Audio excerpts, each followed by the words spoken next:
It's now time. I'm so excited. Oh no! I actually love Game Pass, but Oh, it's so wrong. I gotta go. I got something new. Not as exciting as this. I'll tell you that right now, but. What is up, ladies and gentlemen? This is Survivor Now StockWatch. We're back, season 49. And this is the first time we're starting off with a very special guest. We have Mr. Hoboken Mike of season 42 fame. Mike, how have you been? Life is amazing. Listen, how can I complain? I'm a former Survivor player. I had fun playing the game, and we have the beginning of a new season. One season right before the unbelievable season 50 is coming. So it doesn't get any, as a Survivor fan, how can it get any better than this? And I get to talk about it. Do you get like a little bit of what's the feeling like? I'm sure you get asked this all the time, but like, I feel like being a Survivor player, watching the premiere and watching, 18 young faces, full of life and energy stepping into the game. Does it take you back to Survivor 42 at all? Do you have any like insight on like how they're feeling? Like what's the Yeah, there's a lot of mixed feelings that go on with that. Obviously, when you first see it, it obviously brings up all the feelings of when you first came on the show. And to be honest with you, you really don't know what to expect. And, if you're a casual, which I used to think I was a diehard Survivor fan, but after being on Survivor and seeing what's out there, I realized I was a casual. And you don't understand the impact on the Survivor community, the fans, your hometown is going to be. I was like, okay, I'm going to be on Survivor. It's a pretty cool deal. And then when it happened, it kind of exploded. So it brings me back to that feeling, the overwhelming feeling of how unbelievable it was. But it also makes me a little envious because I missed that, that first episode that you're on, the butterflies in your stomach. What's it going to look like? How am I going to come off? And I like that feeling too. It's like I'm almost like a little, I hate to use the word jealous, but envious of all these new players. They're going to have that feeling of every episode, knowing what's going to happen, but really not knowing what they're going to show. And it makes it's exciting. It's exciting. Indeed. I'm sure it is too. That's an experience me and Josh are hoping to get eventually one of these days, let me tell you. And going back to our hometown too, I must say, during last December, during the last Bryce and Wendell trip finale watch party, I got stuck in Hoboken for like an hour because I missed several trains, and so I was hoping you would come and rescue me. But alas, all you had to do was send the message out, the 911 out. Mike, where are you? I would have been there, and even if I couldn't be there, I would have told you how to survive. But listen, if you're gonna get stuck someplace, Hoboken's the place to get stuck. It was on a bus ride. It was an hour long. It was great. It was a fun time. Good. And one final question as well. Like, how'd you think of the premiere? And then Josh, you as well. Like, did y'all enjoy the premiere? I thought it was solid. I have some opinions on it, some that we will get to when we get to some players. Josh, if you want me to go first, I'd love to hear your thoughts first. I'm going to be probably a little bit harsher today. I feel like this was a very interesting premiere, Mike. Yes. When I do StockWatch, I like to look at things from like a game breakdown. How are people playing the game? Are they playing a good game? Are they being maybe Josh Piquel traders loud in a game? Right. Or are they going to be somebody, maybe a little bit quiet, actually focusing on the game? And I saw so many bad moves last night that we want to talk about. I give you. Okay. To me, though, the premiere episode, I don't look so much into the strategic part of it because you're still getting your feet wet. You're trying to get your ground. You don't want to step too hard in the beginning because you never know. Perception is everybody's reality, and so I look more at the social aspect as opposed to the strategic aspect. Because to me, if you're social right away, you're going to start gaining a foundation into the game. And once you build a foundation, and especially a social foundation, your strategic side doesn't look as strategic, which helps you because then people are not looking at you as a threat. So the first episode, I'm looking who's being smart socially as opposed to strategically. Like you don't go look for an idol the first episode. Those are things you work around camp a little more. And to be quite frankly, you play a little dumb. You're like, oh, I'm on Survivor. Oh. You're like, hey, I'm here just to have fun. You don't want people to think you're a threat. You don't want people to think you're strategic. but you want people to think you're funny. You want people to think you're a nice guy. You want people to think you're really kind of unaware of what's going on. And those are the things you need to go in so that way people kind of just leave you alone. And to me, that's the first part of the game before the merge is how you got to play to last. Because the tribes are small, the votes are bad, and people look for any little reason. I mean, the littlest reason to try and vote you out because they don't want it to be them. Mike, it's killing me that you're saying this now because this is 100% relevant for some players that we will be talking about. However, the players we will be discussing this about are all in like our top 5 rankings. So we won't talk about them for like another hour. But that is a good thing to mention because there are definitely players who I think fill out in all aspects, people who hide their strategic side, people who are just aware that socialness is the gameplay for early on. And honestly, if nothing else, this episode and the start of the season, the reason why I'm not as anti-season 49 as a lot of the online discourses is because right now the game feels very fluid. At the end of the episode, I made note of all of the defined alliances, right? Obviously, there's probably a lot more that we're not seeing. And there's only one solid group of 4 that linked together, and that was on the Red tribe. Which tribe? Or it was Kelly tribe. You're right. The Kelly tribe, right? Yep. Yeah. With the bromance. Alex, Jake, Jeremiah, and was it Annie? Yeah, Annie. No, Annie. I don't think. No, not Annie. It was Sophie, Alex, Jeremiah. Jeremiah. And it's the only like set in stone locked in alliance that I think is locked in. Everything else, we've gotten hints, rumblings, and whatnots, but nothing concrete. So also, it's tied back. Don't worry. Well, I will say, when I was watching the premiere, I felt like the premiere, to me, gave away which tribe was going to tribal, because there was only one tribe that we were really seeing that dynamic shift from. We were seeing who was good with who. People were showing their cards really early. We didn't really see much from the Hina tribe or the Uli tribe. I mean, the Uli tribe was more talked about. Who am I good with? Who can I see myself in an alliance with? Hina, I think we only really got something from Steven, MC, and Jason toward the end. That was where I saw maybe a stronger connection going on. But it was all Kele. Yeah, I agree. I think it was all Kele. There was a lot of Kele. And honestly, character-wise, they're a strong tribe, so I got it. Yeah, and I think is that the tribe to look at right now? Is that the defining tribe? Usually, to use Edgic terms, the tribe that has the winner is usually called the complex tribe. Usually, as the tribe that has the most defined relationships, the tribe that we will always hear from, even if they're not the tribe going to tribal or the focus of the episode. Is Kelly that tribe right now, or is it too early to say? I always think it's too early to say. I'm a firm believer if the fire burns too quickly, it burns out.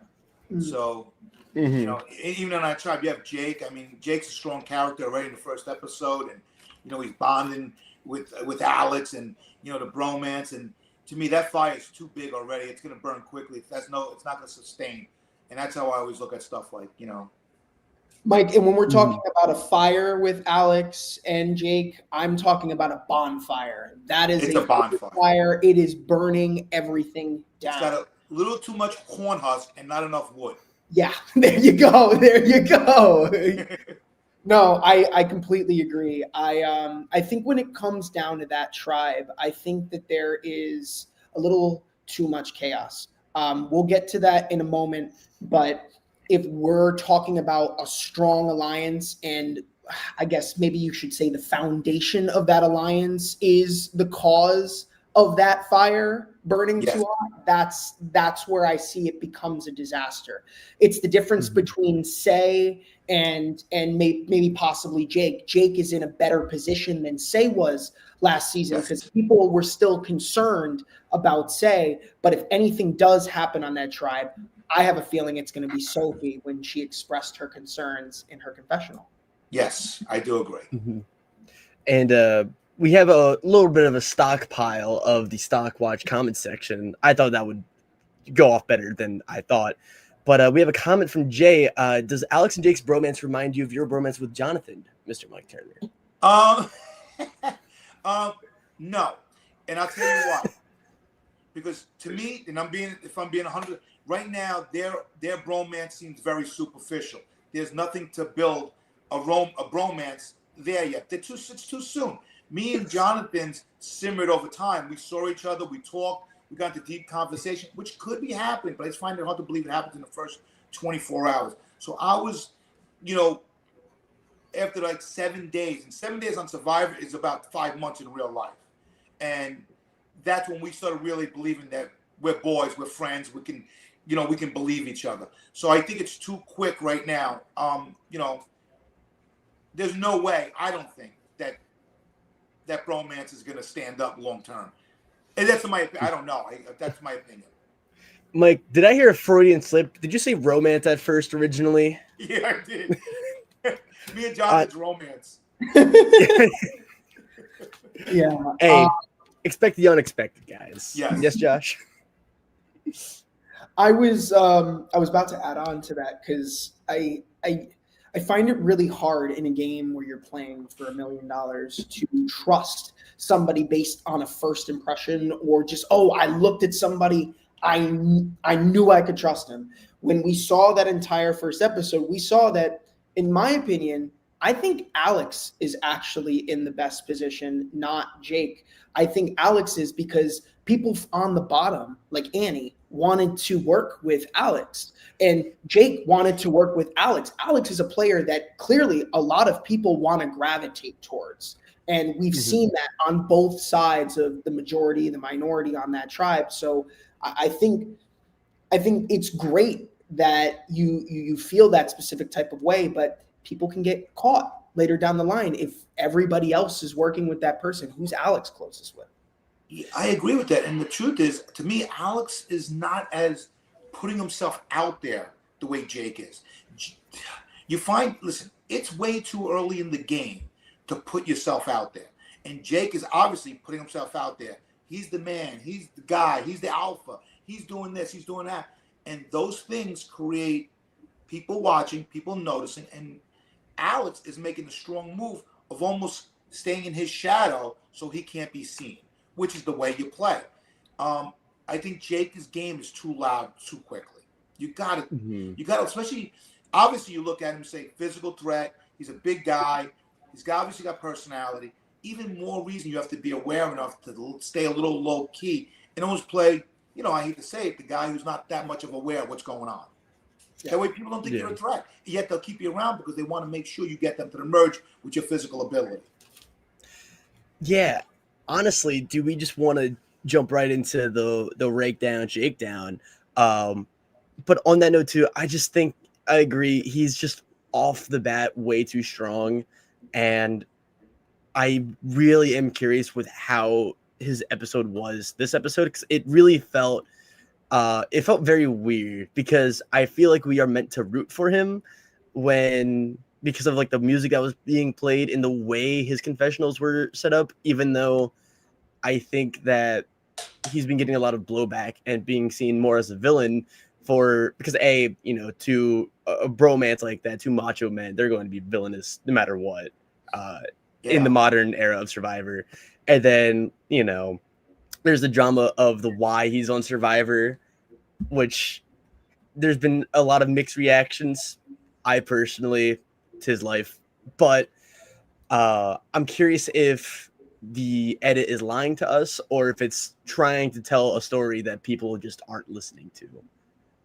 Speaking of stories that we won't listen to, Nicole should have listened to the people around her. Yeah. Because I felt bad. I feel like Nicole had a lot of potential. Sorry for cutting you off. Sorry. I like Nicole a lot. I was very, I liked her. I thought she had potential. I know that when I was talking to some of my friends and just people who love Survivor in general. Nicole was somebody who I felt was like a fan favorite. People were rooting for Nicole. A lot of people had Nicole very high on fantasy picks too, than what I've seen. When it came to Nicole, I feel like the problem wasn't with Nicole.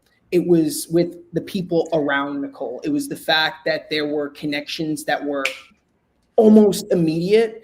And I feel that Nicole kind of was pushed to the outside because other people were already so locked in. I mean, Jake knew it from the first moment on. I'm going to be with Alex, and Annie wanted to kind of work with Alex too. But when that 3 solidified, I mean, Jeremiah kind of jumped on at the right time. I don't think we saw Nicole talking any strategy in this edit. I'm not saying that she didn't, but in this edit, it didn't really show Nicole being a valuable voice within those strategic conversations.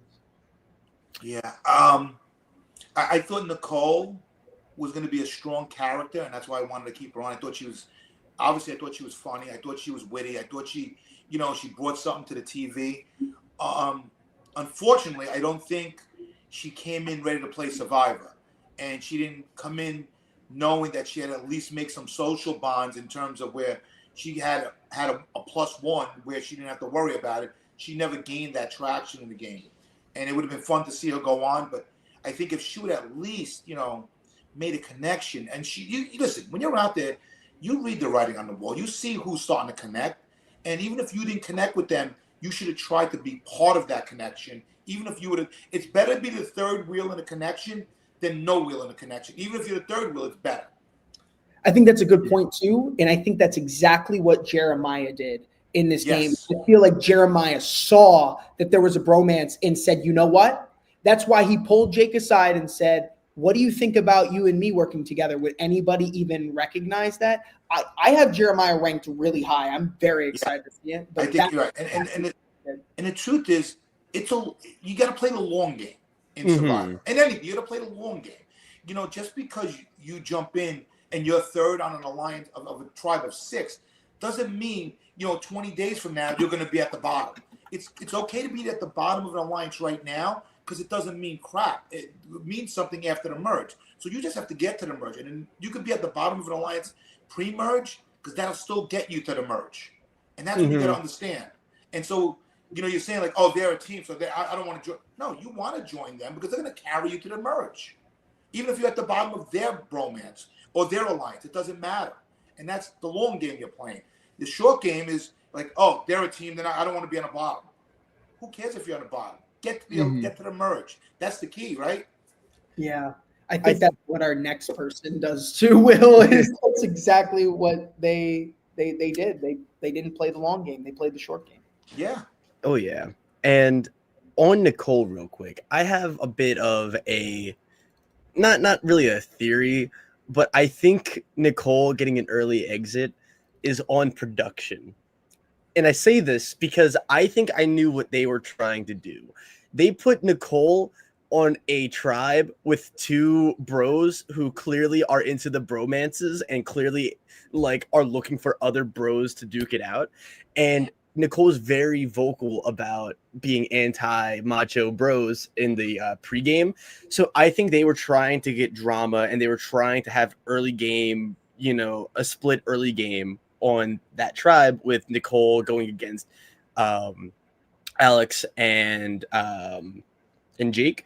The problem was everyone else on her tribe immediately went, I need the Macho Men as my shields, and Nicole's the only person to not do that. Annie, to a lesser point, she just wanted to work with Alex and then threw him under the bus for whatever reason. But Sophie and Jeremiah immediately said, I need a strong shield. And, obviously Alex and Jake would be bigger shields early on than Nicole. And so I think, honestly, Nicole is just a case of being put on the wrong tribe. I think you put her on another tribe, a tribe where there's less of a gap between the physicality across the 6 people and more evenly divided. I think Nicole stays a little longer, and we get more Nicole, which I think is what everyone wants. Right. And but you have to have the ability when you're out there is to read the room. On my season, the bromance, the macho, the alpha sticking together was an absolute no-no. And even announcing that caused Roxray on my season to have problems, caused me and Jonathan to have problems, because everybody else didn't want that alpha male bromance to be the lead. You have this tribe, right? Kaylee tribe, they literally said, we're going to embrace the bromance, the alpha male, and we want to join in. You have to be able to read the room to say whether that's good. And that's why Survivor's is an amazing game. Is the biggest difference in every season is the people and how they think. And in this season, they literally said, Kaylee embraced that kind of alpha male bromance kind of thing. Like you said, they want to be a part of it. My season, they would have shied away from that. And Nicole would have been safe because she would have had, 3 other members on her tribe that said, yeah, fuck them. Who the hell do they think they are? We don't want that crap. This isn't no bromance. Unfortunately, that's not the people she should have been able to read that and say, again, join the bromance, be a part of it, because she could have fit right in with them. Let me ask you this, Mike. I have a question for you. So if, let's say, hypothetically, you're on a season of Survivor again, you're at the bottom of your alliance pre-merge. When you get to the merge and you make it through there and you get yourself to where you need to be, are you flipping? And if so, when do you do it? When is the right time to flip on that bromance? So I'll even answer that from my season. On my season, I was at the bottom of the alliance. After Chanel and when Jenny went home, I was at the bottom. It was obviously the 2 pair, Daniel and Chanel, and Lydia and Hot. And I knew then that I was at the bottom. But I also knew I was the 5th guy, and I can go with either group. So I decided the stronger group for me personally, and to flip it the way I wanted it, was to go with High and Lydia. So which I did. And quite frankly, I had in my heart no allegiance to anybody on my tribe because I already lost my number 1, which was Jenny. So going into the merge, I knew in my heart, especially after High flipped on Lydia, after he was going to go to rocks with her, that there's no way he would ever stay loyal to me. And so to me, I'm going with my best. I'm going to win the game. And I'm going to do what I got to do. And I got to go who do I think I can beat and who is going to help me get there. Because nobody gets there alone. And to me, it definitely wasn't High. And Lydia was gone. And I absolutely didn't trust Chanel because she turned on me a few times. And Daniel wasn't there. So to me, no, I'm going, listen, at the end of the day, you have to play a we game, but it's a me game. And at the end, you have to do what's best for you if you want to get to the end. And people have to understand, whether it's the fans, whether it's the people in the game, you're there to make relationships, but you're there to play a game. You need to separate that. The relationships I made on Survivor were real with Jonathan, but Jonathan, I was trying to beat him. I was trying to beat him all the time. So my relationships were real, but my gameplay was what I was there for, and that's what I did. Same thing when I play any game, whether it be a sport, whether it be Monopoly, whether it be poker, whether it be chess. I can play against my best friend, my son, my wife. I'm trying to win. And as long as I play within the rules, I'm okay. After the game, we'll shake hands and hug again. Okay. As long as you play within the rules, it's all game. Let's do it. That's exactly right. And Josh, that's the way it is. I love that. And Survivor is one of those games where you can lie, and that's completely within the rule book. Well, that's what always amazed me about my final tribal. They were chastising me about lying, and I'm saying, like, I didn't cheat or break the rules. I played within the confines of the rule, and I'm getting punished for it. And and honestly, to be fair, that took me back a little bit. That was the vernacular of my tribals, that you lied. I go, yeah, we all lied. I'm not sure why you're even talking about it because I don't think I broke the rules. Mm-hmm. A game about deceit and lying and backstabbing, you can't get yelled at. That's the game. I'm sure too. That is the game. Especially at the final tribal council where you're trying to pitch and plead for $1 million. I'm sure like the second one thing is unexpected, you just immediately like brain fog, shut down, trying to like you're trying to regain your footing. And quite frankly, once you're on your heels at final and they smell blood in the water, they're coming for you. And that's really it. It's like court. And listen, and I don't want to go back to my season. It's not about my season, but you got to play the game every minute of every second of every day. And when I beat Jonathan in Fire, my head started going to, holy crap, I think I won Survivor. I'm thinking, how can they beat me? I mean, I'm looking at my resume. I'm looking at this. And I didn't think of all the variables. I didn't think of the best case scenario, worst case scenario, which I did the whole game. Best case scenario, if I do this, worst case, I didn't think it. I thought like, you know, I'm going to go there, I'm going to tell them what I did, and that's it. I didn't expect the backlash, and I wasn't ready for it, and that's shame on me. That's what I would say. Did you deserve to win? Do I think I played a better game? Yeah. But did I really? The winner is who the jury thinks who should win. I think that every time. And that's it. So Marianne won, she deserved to win. That's it. I can argue all day why I played a better game, but I'm sure she could also. Because the game you're playing out there is your game. You don't know. You don't find out everybody's game until you watch it on TV. And even then you get like a played for sure, until I watched it. And that's really the way it is. Oh yeah. And Marianne too was one of her strategy from the viewer perspective is to really hide her threat level and minimized everything she did in the game. That way she was underestimated, which not a fun thing to go against because you need your footing. But you need your footing, and to be honest, you have to be ready for worst case scenario, not best case scenario. Yeah. And I did that for the whole game except for Final Tribal. If there's a way to go out though, I thought you still played a solid game, and you know, I want a chance. I want to win that money. I'm just very thankful that you were able to handle Final Tribal Council with grace, and you said that the jury system still works, and you're not calling for a reform on the format. No, I think Survivor is loved because of the way it is, and there's no need to change it. You know what you have to do? You have to change you, and you have to contort to the way the game is, and that's the way it is. Whether I agree with it or not doesn't matter. That's the way it's always been, and I've always loved it for that reason. So I can't change that. You know, I just want another shot.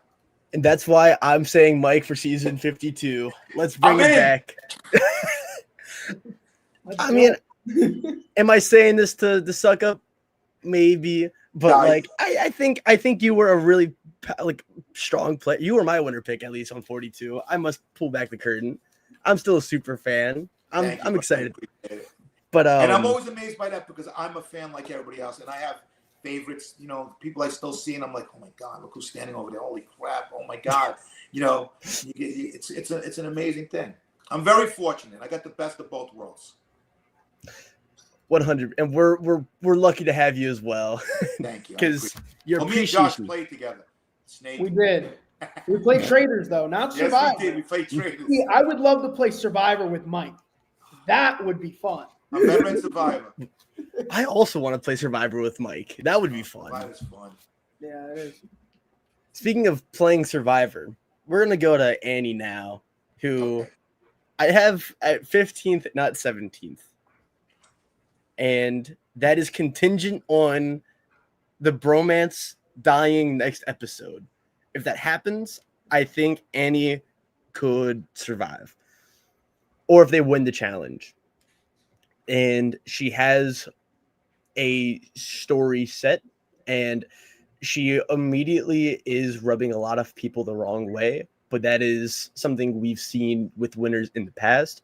We think of Nick, we think of Adam to a certain point, or even just powerful runner-ups like the Mike White, also David versus Goliath. I don't know why I'm going there so much.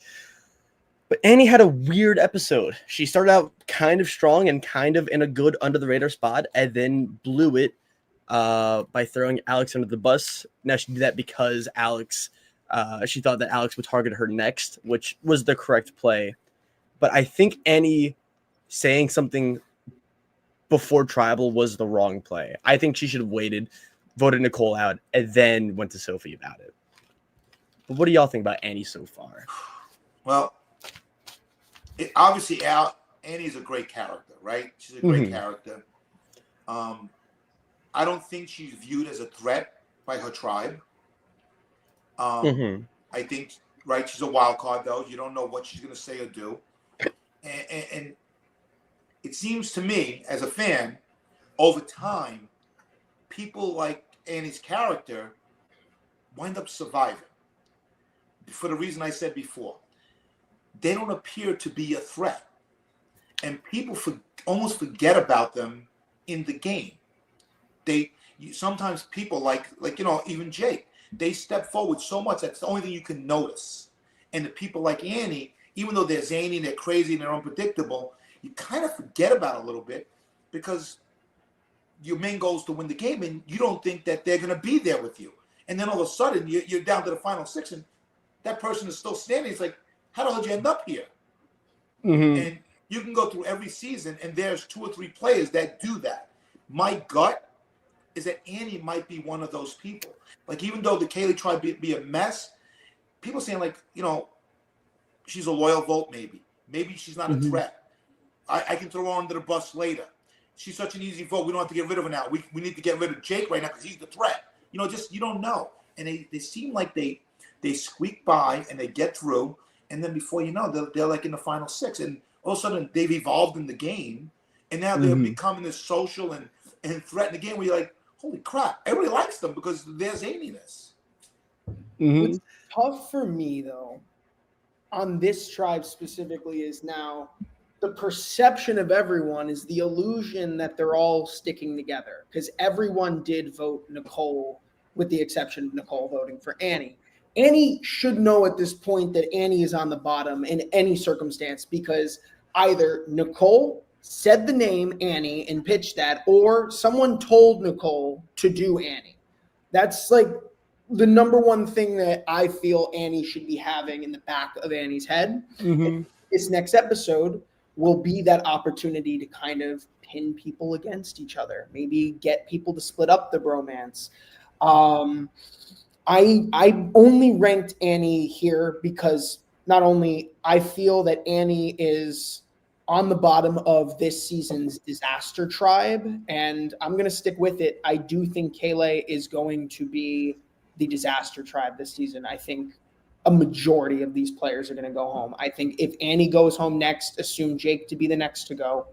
I honestly, I'm willing to bet that no more than 3 people from this tribe are going to make the merge. Really? I think they're going to get wiped out. Really? Yeah, I'm not sure. They're going to get wiped out. I really, because it's just like the shoe thing. Like we got somebody who's taking people's shoes when they're already losing. You didn't win the first reward challenge. You couldn't even win the second opportunity to win supplies for your tribe. You lost an immunity challenge. You have no pot, you have no flint, and you're still stealing shoes. That's a problem. That's a problem. Yeah, Jake's game's a little confusing with that. I have to admit that. However, you don't know. You get a challenge where it's all physical, and Jake, pulls them through, and they win one. Listen, I don't think they're gonna lose every immunity challenge. I don't. Yeah. The odds are they're gonna win one, and I don't think they're gonna go 0-4. So, and with Annie, I just I got a feeling she's gonna latch on and find a little crack in there, and somebody's gonna say, listen. You got to be pitching. If Annie's smart, and first of all, Annie has to realize something about when you become the decoy vote. There's only one reason you're a decoy vote. It's because you're on the bottom and people believe you should be on the bottom, and that should be her wake-up call. She seemed like she was okay that she was a decoy vote, and to me, it's like there should have been confessional of, oh, they think they want to use me as a decoy vote. Well, that means one thing: I'm at the bottom, because otherwise it wouldn't be feasible that I'd be the decoy vote, because Nicole wouldn't believe it. So I need to do something to start gaining some traction in the game where I am not the decoy vote anymore. But, you don't know. I don't know what she's thinking. The only problem I foresaw with Annie, and I said it at the beginning, is, again, I think she just tried playing a little too hard and not recognizing the fact that the Macho Bros have already linked up, and it is much easier to let Nicole go first, worry about getting just 2 extra votes that you know you're going to get with Sophie in Annie's head, right? She knows that Sophie is at least someone she can go to because Sophie expressed being concerned about the bromance.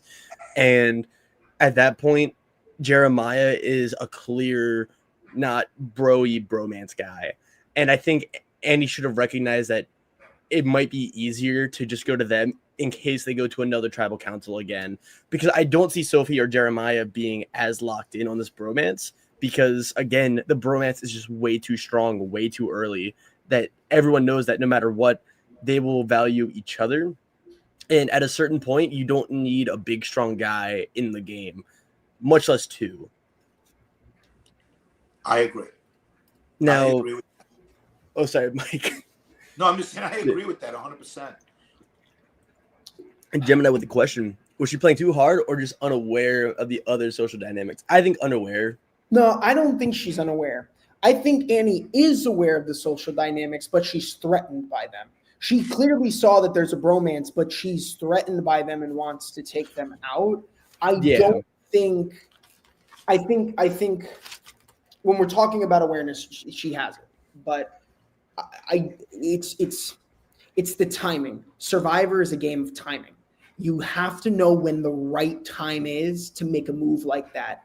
And when you have already 1/3 of the tribe that's locked in, that's probably not going to vote each other out, like Mike said, it's easier to jump board and go onto that ship than be on the bottom and be taken out.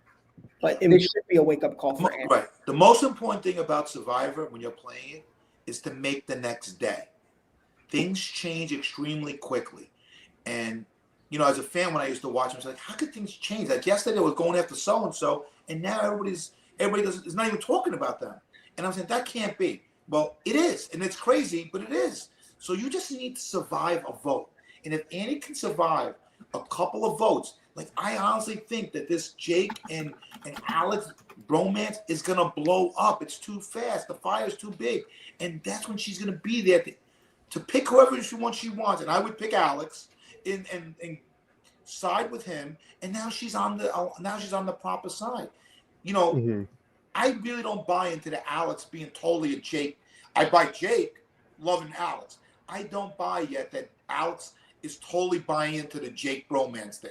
To me, it's more of Jake, and I think if Annie can read that a little bit, just get close to Alex, get close to somebody, and now she becomes 50% of the tribe by the bromance. And if they break up, now you're 1/3 of the alliance in the tribe, and you have footing in the game. If she recognizes that, which we don't know, that's the crack you got to find. I would agree. And when I mentioned awareness, I don't mean that she's unaware of the dynamics. I mean unaware that Sophie and Jeremiah are tight with the bros. And that's not really something I can fault Annie on if she's not just there. Obviously, if she's not there in present, that's bad. But I think just not knowing that and then just letting information slip too quickly, because what happens now is Sophie immediately went to Alex about it. And Sophie said Annie was saying Alex's name. Even though Annie was saying Jake or Alex is now going to second guess every conversation he's going to have with Annie. He's not going to see her as trustworthy anymore. And so I think that ruined a bridge so early on. Because in Alex's mind, it's like, hey, this is an easy Nicole vote. Like, what are we doing here? And so that's the other side of the Annie thing. I'm hoping it works out. I'm hoping we get more Annie, because I think Annie could have the start of a really cool storyline, whether it's more introspective, maybe something where she's getting that big confessional about her, getting that background package and us crying over Annie, or she just starts to dominate the game in a way we've never seen before. I don't think that's going to happen. Sorry. I don't disagree. I think the ceiling is there for Annie. I just don't see her winning as of right now. I think her ceiling is being a cockroach come final 7, final 5, where people are like, how is Annie still in the game? That's exactly. And then, yeah. But one player who I think isn't going to be like that, one player who's not really going to be a cockroach, I don't think, because he's so loud and commandeering. Yes. We get Jake. Let's talk about this, please, because Jake, I think we have the graphic later. Jake is my sell high right now. When we talk about the stock exchange, and Mike, we do this segment here where we're doing a stock exchange. We give players that you should either sell high or buy low, as if this was a stock. Jake is a sell high, big character. I'm sure somebody's going to want to jump onto him, but all this chaos is, I think Jake, my statement, Jake is going to be this season's say. Jake will be the big name pre-jury that goes out this season. I do not see him making. I agree. I think he has a penchant for rubbing people the wrong way, mainly because, again, that's a bonfire right there. Yeah, and burning high and sell high, because that thing's gonna smolder very quickly because you can't be that loud. And when I say loud as a person, just loud in the game, and nobody notice. Somebody's gonna notice, and honestly, the other tribes are gonna even notice during the challenges. They're gonna notice. You notice these things. And sorry. No, go ahead. So when I'm looking for, let's say, I was to come on the island and I was to play a unique game on this season on the same tribe, there are multiple red flags that I'm seeing with Jake right off the bat as a Survivor player. One, Jake is a player who doesn't really hide anything well. The secrecy, anything that you would want Jake to keep to themselves, it's very hard, in my eyes, to trust a player like Jake. Because Jake is already announcing publicly that he's in a bromance with Alex. You already let the whole tribe identify a confirmed alliance, a confirmed connection that could be used to hurt your game or Alex's game in the future. The Shoe Bandit thing, what's the over-under on Jake getting caught in the next 2 episodes for the Shoe Bandit? We've already seen this before. It's Russell Hantz 2.0 all over again. We've seen somebody take the shoes. The thing with the shoe thing is everything you do on Survivor should be for a reason. Yes. What is the reason? Like, what are you doing? Like, why? Is there? If he said to me, "Here's my end game for that," because I want to do this because of that, and maybe if I don't agree with it, at least you have a reason. He's just doing it to create chaos. Why are you trying to cause chaos in your own tribe? Now, if we go to merge and there's a bunch of people and you just want to cause chaos because you feel like you're on the bottom, that's a different story. There's no reason to do it right now. Yeah. And that's telling me that he's playing reckless. Reckless players in Survivor do not last. And I want to know again the ceiling, because he does give off just pre-merge villain, like the Rome, like everyone else before him. And I just want to see Jake lean into that a little more. I feel like he's still trying to like be a hero, you know. I understand the why he's playing. That's a very touching story, but like that in conjunction with Jake immediately hiding the weakest member of the tribe's shoes. No offense to Nicole. Nicole seems awesome. Physically, Nicole is probably the worst at challenges that we saw. It's like taking the kids' lunch money at school. It's not. Yeah. Oh, yeah. Say it wasn't a villain, guys. Say it wasn't a villain. There really aren't that many villains in the new year anyway. We're really scraping for villains here, guys. Yeah. It's either Say or Brando. Yeah. I had a thought and I feel like I lost it. It had to do with Jake, and here's what I was gonna say. I think there's a fine medium here, and I'm gonna cut Jake a little bit of slack. But there's the difference between playing strategically, playing smart to win the game, with the goal of, going long term, making those connections and trying to form those bonds to help get you to where you want to be, and trying maybe a little bit too hard to be something in terms of the history. I would say there's a difference between players who come to win and players who come to have fun. To come to show. Who is here to have fun or just be entertaining, be a character. I think that's what Jake is, but Jake isn't showing me the winner potential. He's just showing me preseason, like the pre-merge entertainment. I agree. Actually, that's a great way to put it, Josh, because the truth is Jake is the player that is the new stock that everybody wants to buy, and then you buy it and it goes really high, and then all of a sudden you find out that what it was promising, it doesn't work, and it tanks. And that's what I feel Jake is. He's not playing the long game. You can't be that loud this early and say you're playing the long game. You can't do it. It's impossible in Survivor. People find you, and you don't want to be loud in the beginning. So you're right. I think I don't think intentionally. Unintentionally, he wants to be a huge character as opposed to being a huge winner. And that's what I think the biggest thing that's going to hurt him. Jake is the rug pull of StockWatch stocks. You know, he's someone, he looks promising at first because again, he's objectively one of the main characters of the episode, and he has that Russell Hantz upside. But Russell Hantz worked back in 2010, 2009, whenever Samoa filmed. Right. But now it's the big 25, and this game now, new era, I feel like favors so much more of the under the radar social gameplay. 100%. And like being a lightning rod, it can work to get you TV time if that's what you want, but it doesn't really get you far on Survivor. It gets you on the challenge.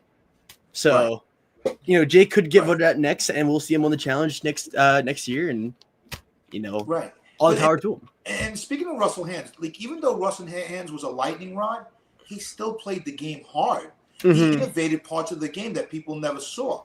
So Jake to me is not even playing the game.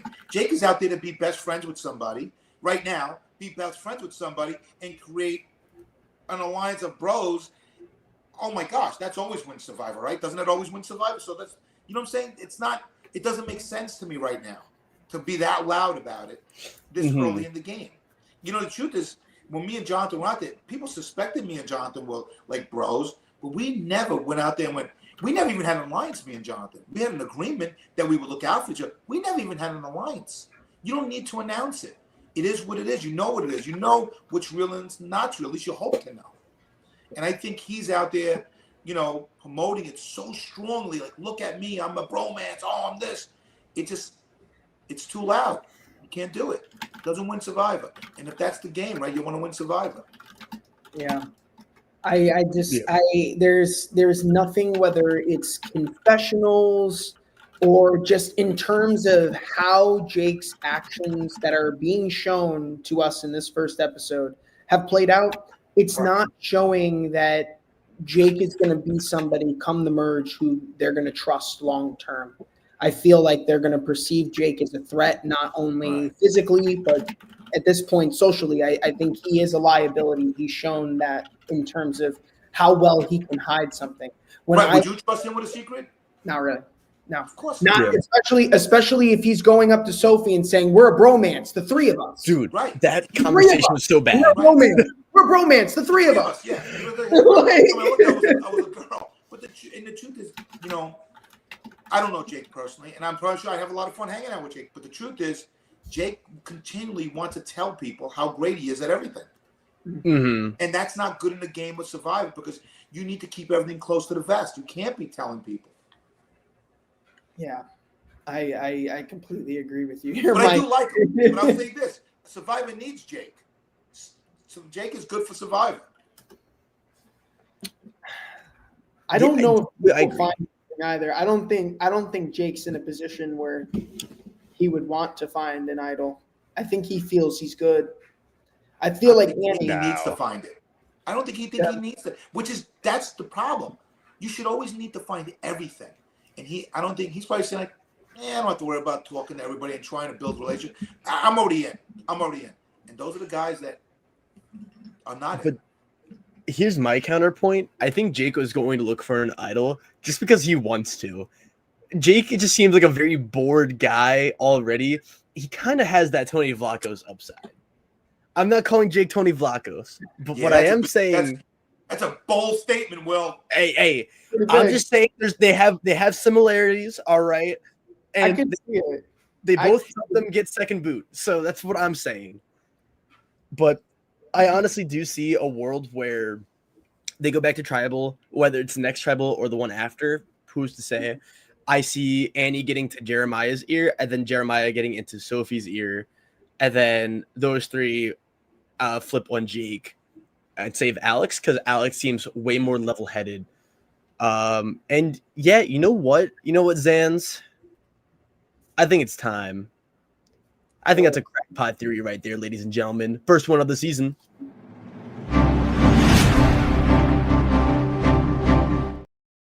That's very crackpot. Do you like the crackpot theories? So it's what we do here on the StockWatch. Or if you have any crazy ideas or takes, just shout them out. the judgment-free zone. No, Okay. So Yeah. what? So I have to come up with a crackpot theory? no, I'm just saying over the podcast, if you come up with one, you can just shout it out and we'll play a graphic and Gotcha. Anything that you feel is just like a crazy, like Just- hot take. Well, so I had one already because I'm saying to myself, I'm a Met fan, and because I love the Mets, they suck most of the time. Yep. And so I'm thinking, my theory is because I don't think Jake can possibly win Survivor this season, in about 26 days on the island and in December, we're gonna watch Jake accept his $1 million check because he just won Survivor. Because I didn't think he could. That's a crackpot theory. Okay. That is a better dynasty than the Orioles, because I'm an Orioles fan, and let me tell you, there's no light at the end of the tunnel. Well, listen, I don't even. I'm so depressed right now. Listen, we need to win 3 in a row as my Met team right now, so we're guaranteed to make the playoffs. Mike, I thought honestly you were going to say that Jake is like the New York Mets because they have a strong start and then they tank at the end. Josh, tread lightly, Josh. Tread I'm lightly. a Met fan too, Mike. I'm a Met fan too. We've been suffering for years. Oh my gosh. No, I've been suffering longer. You gotta remember, I'm a lot older than you, Josh. I hear you. My dad's got all the memorabilia downstairs, God. everything, man. I hear it daily. Tune in tonight at 8 p.m. while we talk sports and MLB. We Me, love Mike, it. and Josh. We love There it. The Survivor baseball and the Mets. That's what I love. Okay. Hey, Final three. I'll root for Mets over Yankees any day of the week. Me too. That's all I'll Listen, say. I hate the Skankies. Yeah, Cal Raleigh for MVP. Absolutely. You know what's up. Speaking of Cal Raleigh, we got Jason, the Survivors Cal Raleigh. Slow burn. Before we get into Jason, can we talk about his hair? And how He awesome has it the is. thickest hair. Yeah. It's sticking up all over the place. Is it me that just noticed that on the episode where his hair is all over the place? And it's so thick. I'm pissed off. I don't know if you guys realize I'm bald. And I'm pissed off about his hair. Because it's so thick and so strong and it's everywhere. And it's He's got not some good fair. hair. It's I not fair. think this is the best hair we've seen since Andy, season 47. I agree. Yeah. There we go. It's crazy how there's no scalp at all. You can't see scalp at all in there. Perfect. And it's all over the place. It's pissing. Quite frankly, it pisses me off. Well, let's start the conversation on Jason if we'd like. For Jason, I came in initially with my preseason predictions. I said Hina was going to be the tribe that was going to be disaster. You know, after that first episode, we saw that they were the tribe that actually dominated all episode long. So this is really good stakes.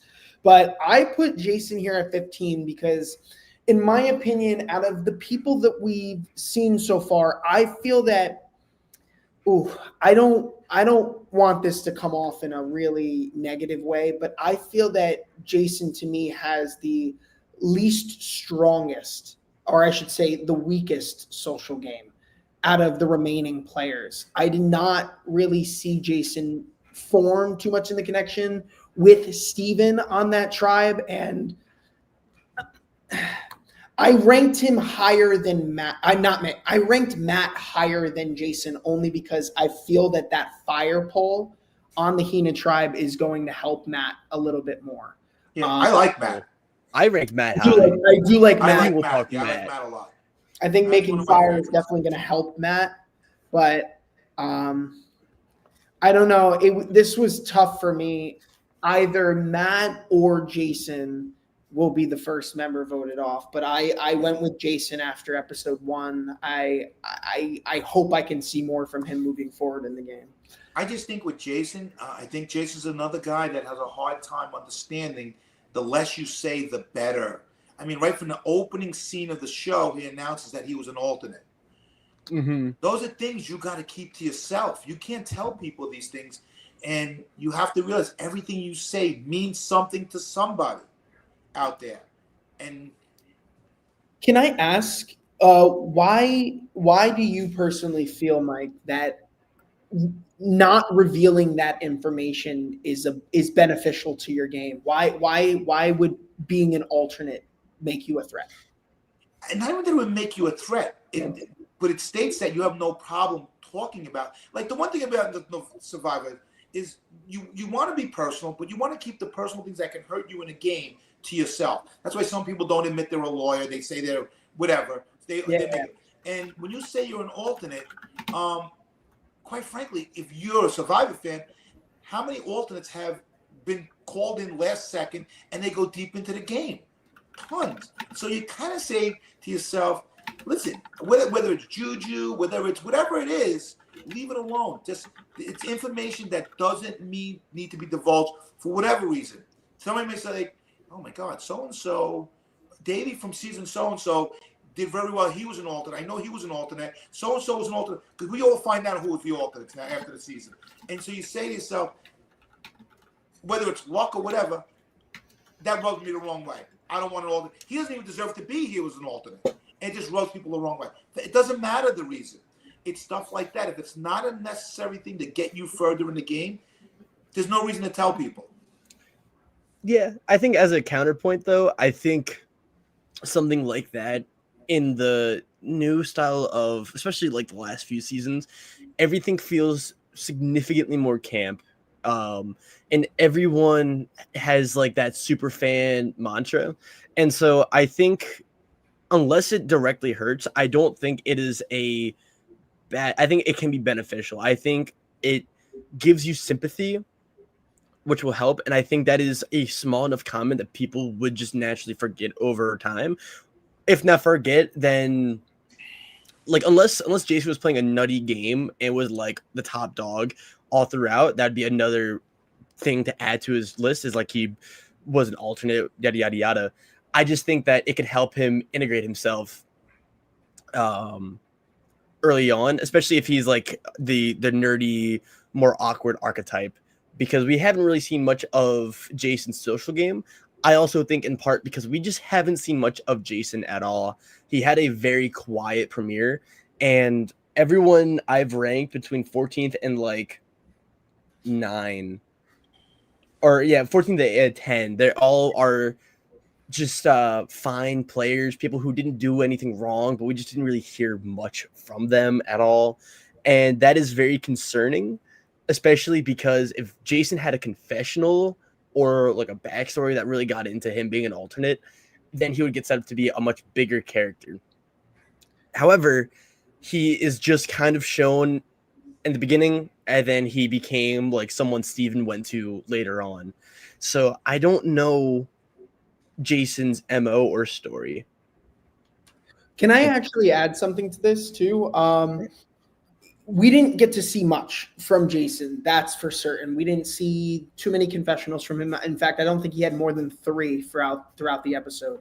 But when it came down to Jason, there was a conversation that really did stick out to me. And as a player, that would be something that would pop up on my radar. Jason admitted to his tribe that not only did he play games professionally, he's won money from it too. So when you're giving out information, I mean, that to me, what type of game? Like, I mean, even anything, you know that he's a gamer, you know that he could potentially be thinking game strategy all the time, but also he's won money off of it as well. Mike, you said it before, little things like that, anything against and you. I forgot about that, but that's that I agree with. In a game for money like that, I think that's another reason why I put Jason lower than Matt, because Jason admitted something like that, but Matt was able to provide something beneficial. He made fire for the tribe. First person in the season to make fire for their tribe. So I think this tribe is in a great spot. You know, they're riding, you know, the highs of. You wanna lower your threat level. You want to lower your threat level throughout the game. Yeah. Oh yeah. I do think this tribe though is very fragile, because right now the person who is seen to be like really running things or having the most connections is Steven, and Steven doesn't seem like the most reliable of strategists. And you know, this might be a little insane to say, but I'm hoping we see some Vanessa Russo upside with Steven, but we'll get to Steven later down the line. Because up next, we have Sage, who... What did Sage do this episode? No offense, besides liking poop. There's only one thing that really comes to mind when it comes to Sage this episode, and it was the one conversation that she had with Shannon where they both said that they felt good with each other when they had a moment alone. That's really all we have on the when it comes to Sage. So Sage is in this spot, right? Sage could either A, be someone who will be put on the minority and in the bottom, because we're not really seeing much, nor are we having anyone say, hey, let's include Sage into our 4. Sage has not been mentioned in any alliance chats. So has Jawan. Those are the only 2 people on Uli who have not been involved in any combination of alliances on that tribe. So Sage, to me, is either going to be that person who's going to still stick around but vote in the minority, or can be somebody who plays the middle and sneaks their way all the way to jury. I don't really see any winner potential right now from Sage. We got nothing from her. But I would like to lean more on the, I think someone did say Sage buy. I would buy Sage low. If you can get Sage at a low price, I would hold on to Sage. Yeah. So definitely be a player I would hold on to, because we don't have that much information. Hell, Sage can find an idol next episode, and that changes everything. Sage is a low risk, low buy right now, because worst case, if Sage doesn't really do much when you buy her low, then you don't lose a lot of money. There's another thing of note. Nate mentioned that Survivor is a very secretive game, and like you have to keep cards close to your chest, and Sage is a very nice person, but not doing great. Am I lagging out? Am I having bad connection? Or is it Josh and Mike? No, mine was, I just hit my thing by accident. I turned my thing off. I wanted my Pop-Tart. Oh, okay. Y'all are good. I'll be right back. Y'all coordinated that. That freaked me out. Yeah, oh my God, Mike's running away. We were planning your blind side, Will. We scared Mike off, by the way. That's it. Mike had no idea what he signed up for when he joined Survivor Now StockWatch. Oh, yeah. Here we go.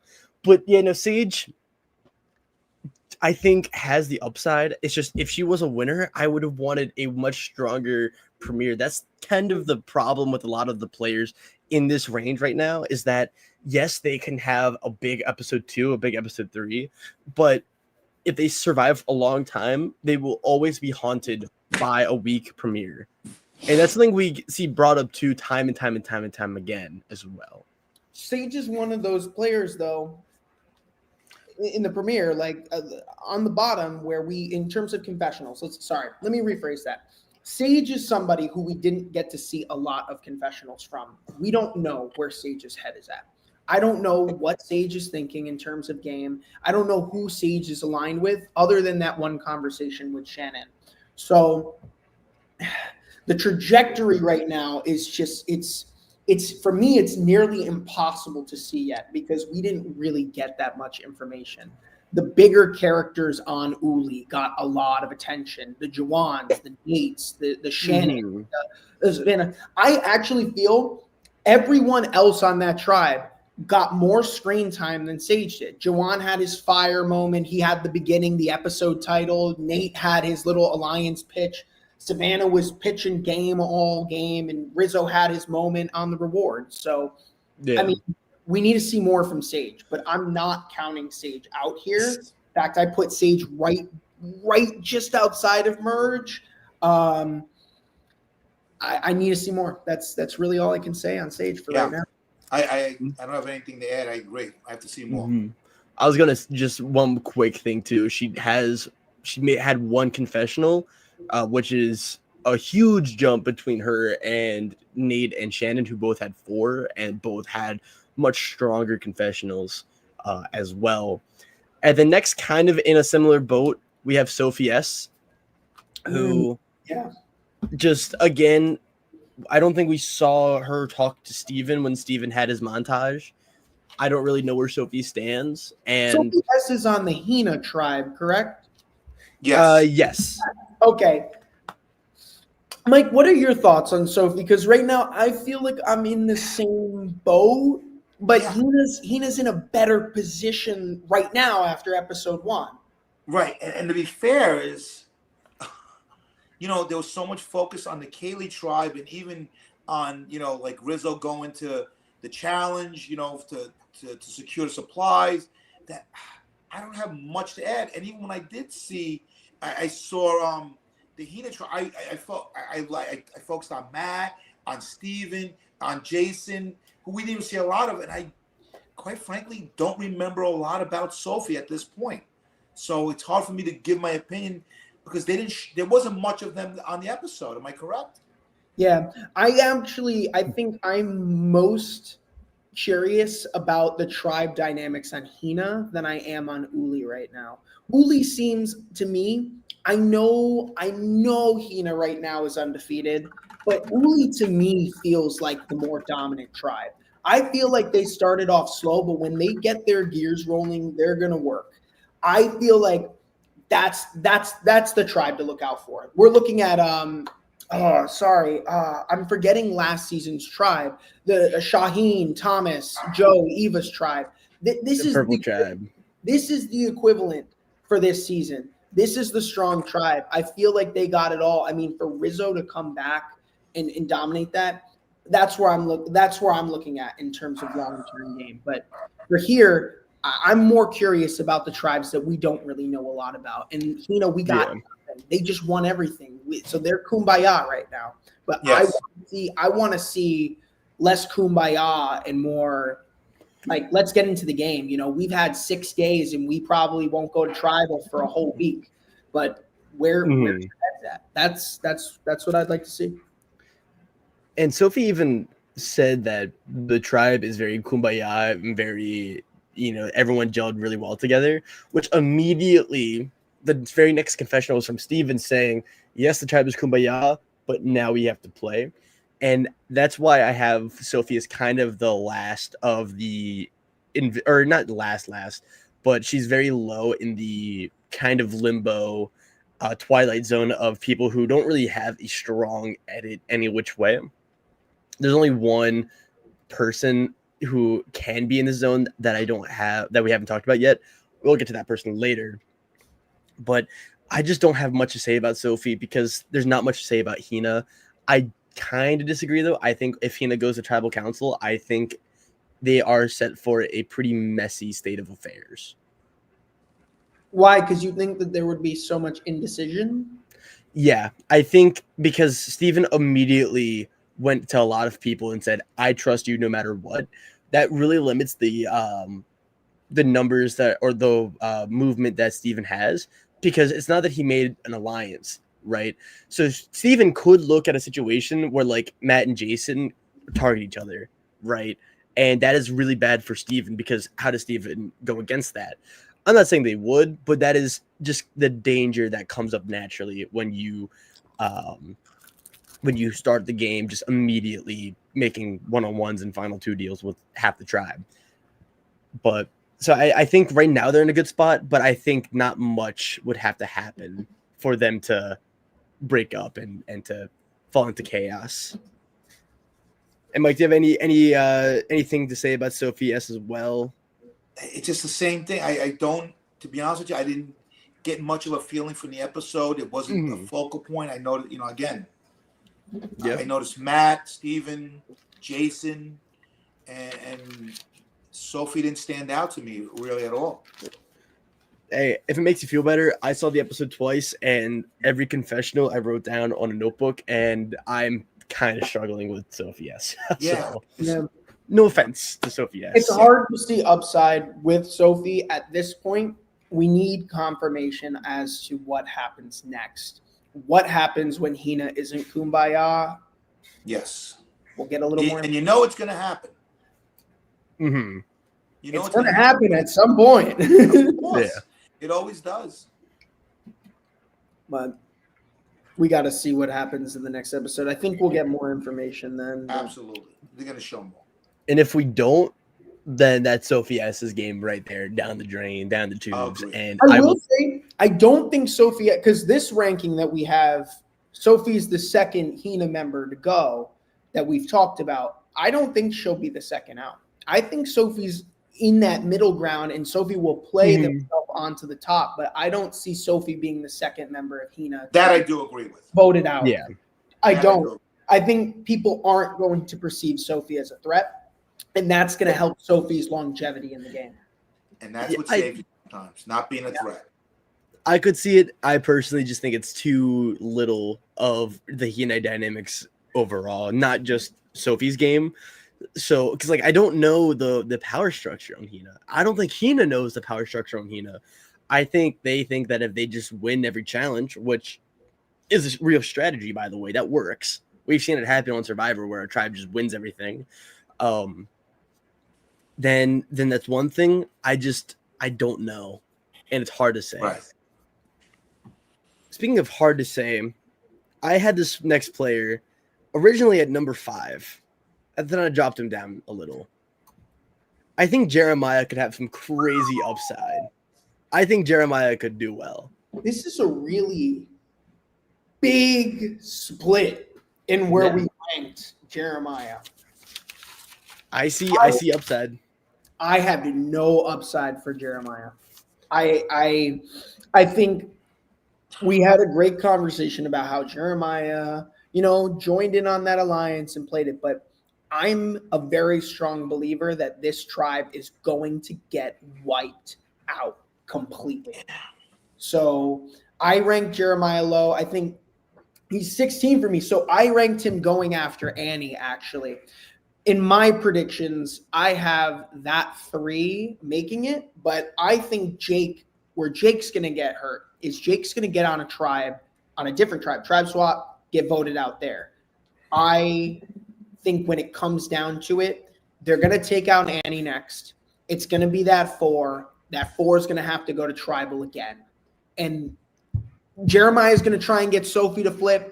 Those 2 aren't going to break it up. They're not going to want to go to rocks, and they're going to eventually decide on Jeremiah because that 3 is what was supposed to stick together. I'm just going off of what this first episode showed me. It showed me a strong 3. Jeremiah hopped on, and I don't see this tribe surviving. I think they're going to get wiped. I don't know. I don't think it's doom and gloom for them. I think what could happen is one of 3 things. I think that it is possible for Jeremiah to completely flounder this next challenge and for Alex and Jake to just go, you know what, Jeremiah, it's your time to go. I just think that Jeremiah and Sophie is the real duo because I think Sophie's going to get sketched out by the Alex and Jake storyline. And I get this as well, but from what it sounds like, Nicole just didn't think that she was in danger. And I think there were a lot of other warning flags beforehand that Nicole didn't pick up on, sadly. But the only thing I had again to answer that for Jay, Nicole actually came out with a quote today that I read that said, when it came down to it, Nicole went into tribal council and said that she was about 50-50 when it came to playing that shot in the dark. When it came down to Alex saying, no, you're good, Nicole felt that those odds went to 70-30. And Nicole felt good and felt, I feel like I can trust this. I think Nicole's words were, I felt that I made a really good connection with Alex and I trusted what he said. And ultimately, when those votes came out, Nicole was like, there's nothing I can really do about it. I think that came out. It was on Entertainment Weekly for the post-game interview. Yeah, and I still think that Jeremiah has the upside. I think no matter what happened with the Nicole of it all, I think the only thing that makes it worse is that Jeremiah's opening confessional is wanting to be the first male Tauros to win Survivor. That's a weird distinction to have. That's actually an interesting fact, though. I didn't know that people were, ranking winners based on astrological signs. I didn't know that was the big metagame. Can somebody fact check that for me? How many Cancer Survivor winners are there, and how many are there? I don't even know my astrological sign. I'm not gonna lie. Hello, I'm a Cancer. July 10th. I'm a Libra. October 15th. October it's 15th. coming up. Your birthday's coming No, up. I'm getting older. I'm getting older. Hey guys, I don't mean to be a buzzkill, but I have to go to an appointment in about 10 or 15 minutes. Okay. So I don't want to. You're all good. We do apologize. We both always forget how long stock No. watches can be very early on. So do I. I'm like having such a good. I'm like, oh my god, I can't believe it's an hour and 15 minutes already. It's crazy. Yeah, and we're only on our 12th person so far.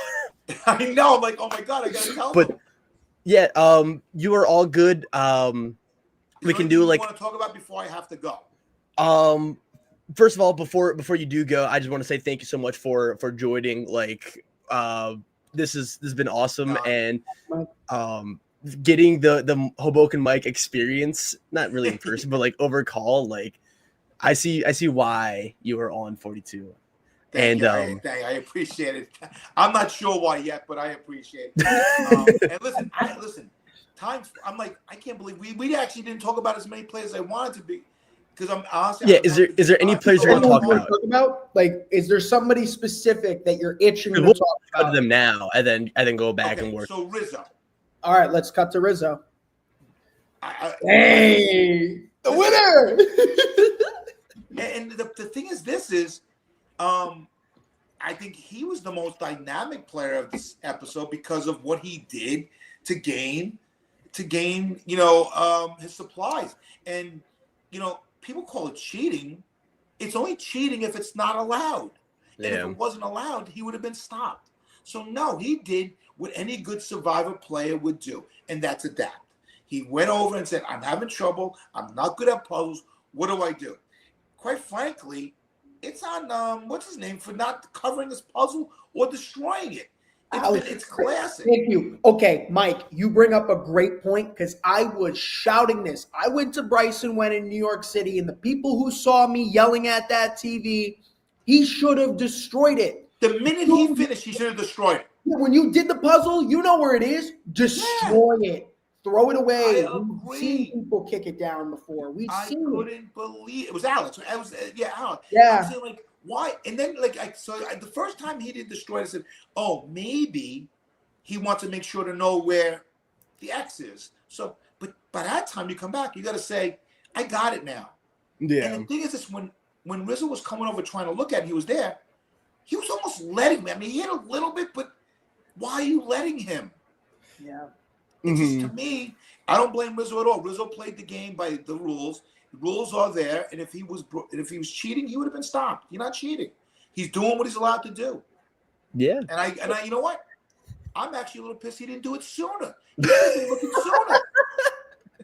Honestly, if I was Alex, I would just take Rizzo's pieces and just throw them in the ocean. Exactly. Fight fire with fire.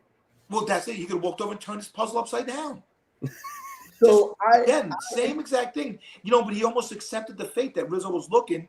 And, that's, to me, and I honestly, I liked Alex a lot, but that was such a flaw in his own game and the aggressiveness that he's going to show. What was he afraid of? Why was he letting it going on? I think. And listen, honestly, Rizzo was terrible at puzzles. I'll go against him in puzzle any day. Yeah. And he left the coconut on the floor, as somebody just pointed out, and he got the supplies. So what he did is he adapted and overcame a horrible situation for himself, self-admitted, became the hero, made Alex. And Alex, why would you go and tell your tribe that you let him do that? I think Alex's line of thinking is just he had such a big lead. I don't think he anticipated that Rizzo would be able to catch up. He probably thought he could just dig and grab the wheel ahead of time and just be fine with it. Yeah. And that is just he wasn't digging. It seemed like he just wasn't digging deep enough to where the spot was, and that's why he didn't get the ship wheel. But anyway, that's my final thoughts. There you go. Well, I agree with you, Mike, completely. I think Rizzo was somebody who showed on episode 1 that they are a player that is thinking outside of the box. And those type of players are the ones that do better long term. Yes, they're trying all the opportunities. And people better recognize it, or else he's going to go far. Yes. That's why I ranked him as the winner. I think out of everybody who was shown in this first episode, he was the one who showed the most winner potential. Yeah, I think he's a little too cocky to win. Yes. I think he can't help but show who he is, which is going to rub people the wrong way and say, We got to get rid of him. But I think he's going to be a fun player to watch. I don't even think he was that cocky because he even said that like I think he he's just was. a Riz God. I think it's the Riz guy in the Riz confessionals. Yeah, Riz That's God. cocky. but I think on the actual island, I think he's been receptive. Like people have commented about him, and we've heard people talk about him through conversations. I forgot who said it. I think it was either Jawan or Nate who said that Rizzo is a lot stronger than Rizzo thinks, and Yes. I think I'm pretty sure that was Nate that said that.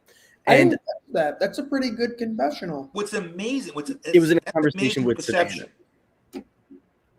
That is pretty good, and that might be a little bit of a hint to where Rizzo might go. I mean, if Yeah. we're talking a scenario where I like looking at what the editors provide. They love Right. to foreshadow, and when we rewatch that season, we're like, how did we not pick up on what the editors were giving us? It's like so obvious now. I think Yeah. that could be one of those signs. Rizzo might be somebody who perceives themselves as weaker than they actually are, but we've seen that Rizzo Right. is somebody who can overcome a situation where you have to succumb great odds in order to achieve what you want, and that is something that I love to see in a Survivor player, especially on day one. Like, way to get your tribe supplies. And if you think about it, every winner has followed that format, overcome great odds to be the winner. Mhm. Yeah. So, we'll see. All right, guys, it's been real. Thank you, Will. Thank you, Josh. It's a pleasure. Thank you, Mike. Open invitation. Listen, anytime you guys want me, I'll always be available. Thank Yes, you, sir. Mike. Yes, sir. Thank you, guys. And happy All right, early have a great birthday, day. man. All right. I'll be watching. Peace, peace. Bye. Peace. All right. Will, do you want to go back to retrace our steps here? I think we were at Jeremiah, right? We were at Jeremiah. So, God bless. Is there any way we can put it up so that there's like two? No, I'm not sure. Oh. Okay, we can flip it however we want. I'm so sorry. Here, you talk about Jeremiah real quick. I'll try to. Yeah, no. So, like I said, I think this tribe is the disaster tribe. I think Kayla is the tribe that's going to continuously go to tribal, and they don't have anything figured out. You got two people that are kind of, locked in this obvious alliance, and from an outside perspective, that seems threatening. One of those people is trying to steal other people's shoes, causing chaos, and is acting more as the entertainment in trying to be this fun person that everybody wants to watch from the beginning of the season. But I don't think Jake needs that. People want to work with Jake. People aren't threatened by Jake besides Annie and Nicole. I feel that, in this instant, it's okay to jump onto an alliance and make it all the way to the merge like that. But in some circumstances, when you're on a tribe that's just going to continuously keep losing, I mean, you can't predict that. I think in this instance, it's going to be Jeremiah who's going to get got. And it's going to be people looking at rocks. It's going to be that 3 that was solidified at the beginning. They're going to say, Jeremiah, I'm sorry, it's time to go. So I do see this tribe continuously going to tribal. That's just my take on it. I think Jeremiah can be insulated, and I think he is insulated because I think the heat is going to be on Annie or Jake, and then Jeremiah. I think Jeremiah is 3rd across it all. Maybe even the 4th, because there's still the Alex of it all. Because Alex, again, is in a very public duo. Even if Alex doesn't buy into it, right, the perception will always be that it's those two together. I know, but for me, it's so hard to find traction with Jeremiah after episode 1 because nobody on the tribe said, I want to work with Jeremiah. Jeremiah had to go and look for that. And that to me just says, okay, Jeremiah can be in this, but is Jeremiah an expendable vote, or does someone want to play with Jeremiah? Now, Jeremiah can change this ranking if Jeremiah says, hey, Sophie B, Annie, let's lock in, take out the duo. If that happens, Jeremiah is skyrocketing right up.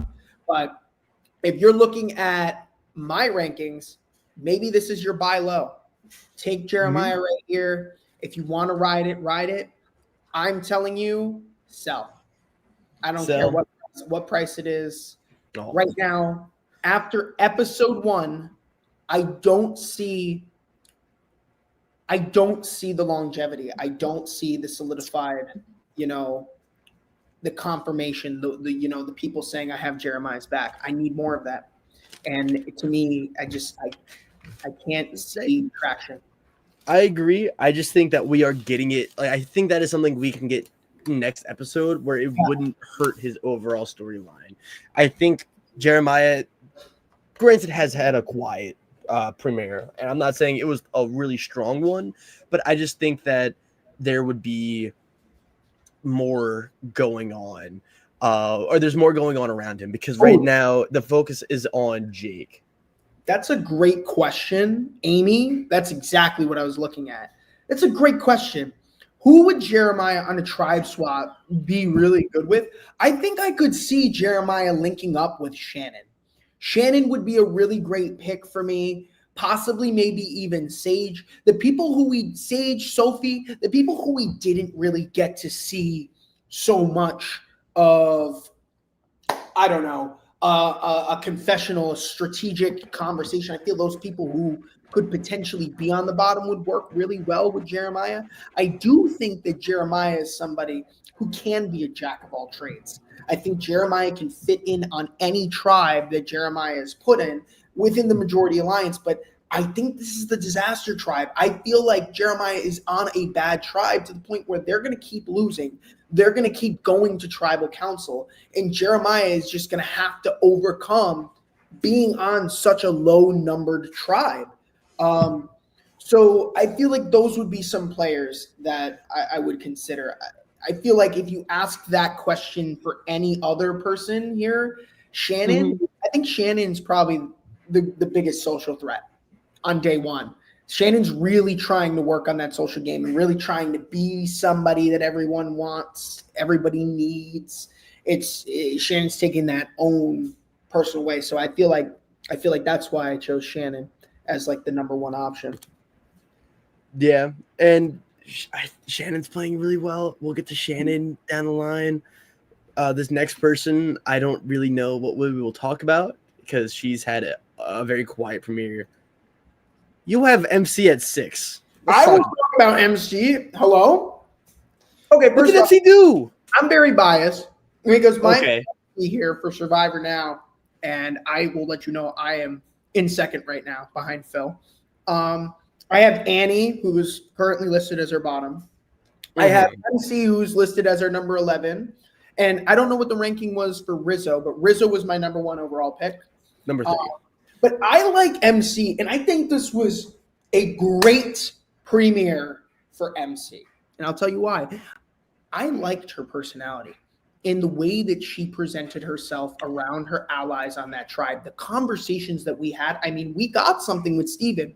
And if you're telling me that you also have that same feeling of, exactly, MC the hero, like MC has had a great premiere. I know the perception of that can be quiet because they're on the Kumbaya tribe, but I think MC is really the player to look out for on Hina. I think MC has the best social game on that tribe. I think MC is just like, when I'm listening to her voice, it's so soothing. I'm like, this is a calm player that I feel like I can trust, that I can rely on. I feel like if I was on this tribe, MC would probably be the first person that I'd want to align with. No, I really have a lot to say about MC. I really did like this premiere. I know we don't have much on it, but just based on how MC presented themselves throughout that game, I think MC is somebody who can go very, very far. Very far. I think the ceiling is there. I think the potential is there. I think there's upside there. We did not hear anything. And the Yellow Tribe is such a quiet tribe that if MC was truly the winner, I feel like there would be more of a standout confessional. She was the hero in the challenge. Why didn't we hear her say anything about that after the challenge? Her one confessional was just her saying she's going to play a social game. That was it.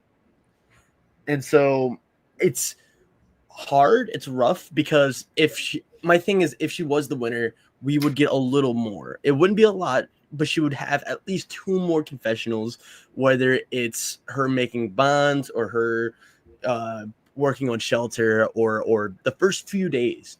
but you know, I have to agree with Jay, and that's why I have her all the way at 17th, because I don't really think it's anything she did. I know I have Sophie at 14th, but I think Sophie was talked about, and she was way more involved with the actual episode than MC. MC just wasn't talked about or talked to, and I'm not saying that MC is going to win the game.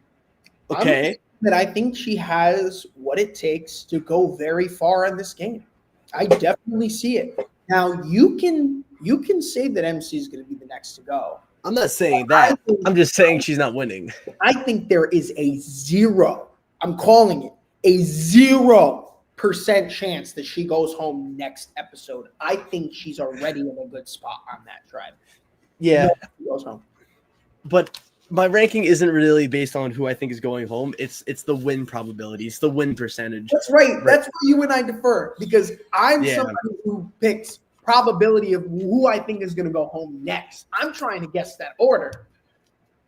Yeah, I feel like the MC final. You know what? Actually, honestly, right now, I need to see a little bit more game. Like that's why MC is 6. Is that 6 and not 1? My top 3 makes a lot of sense because we've seen a lot of game talk from them. So that's why I made them the top 3. But MC is just outside. Like you can go up that ranking, girl. Like I want you to, trust me, I really do. But I could see MC sitting in the finals right now. But right now, my ceiling for MC is 3rd place. That's my ceiling for MC right now. It's hard to say because of just how quiet her edit was. Because we can just bring up the same things over and over. It's just one of those things we'll have to wait and see. I don't think she goes next. If the Yellow Tribe goes to Tribal, I don't think she goes. But I am curious to see that strategic side of her, outside of her just wanting to be a social, physical player. And up next, we have Juwan, who had a really good first half of the premiere and then immediately shit the bed. Like, immediately.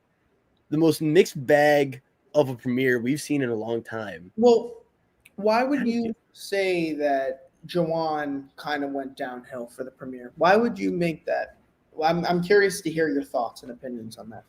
Because of him trying to build a fire scene, that was a very emotional scene for Juwan that immediately gets overshadowed by Savannah, who described it, I thought, really reasonably.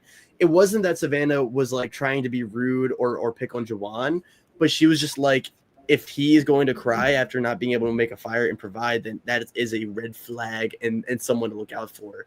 And he started off trying to make an alliance, and that alliance seemed to work out originally. So for me, it felt like Savannah was the narrator of like the opinions and like where the driving force was trying to be.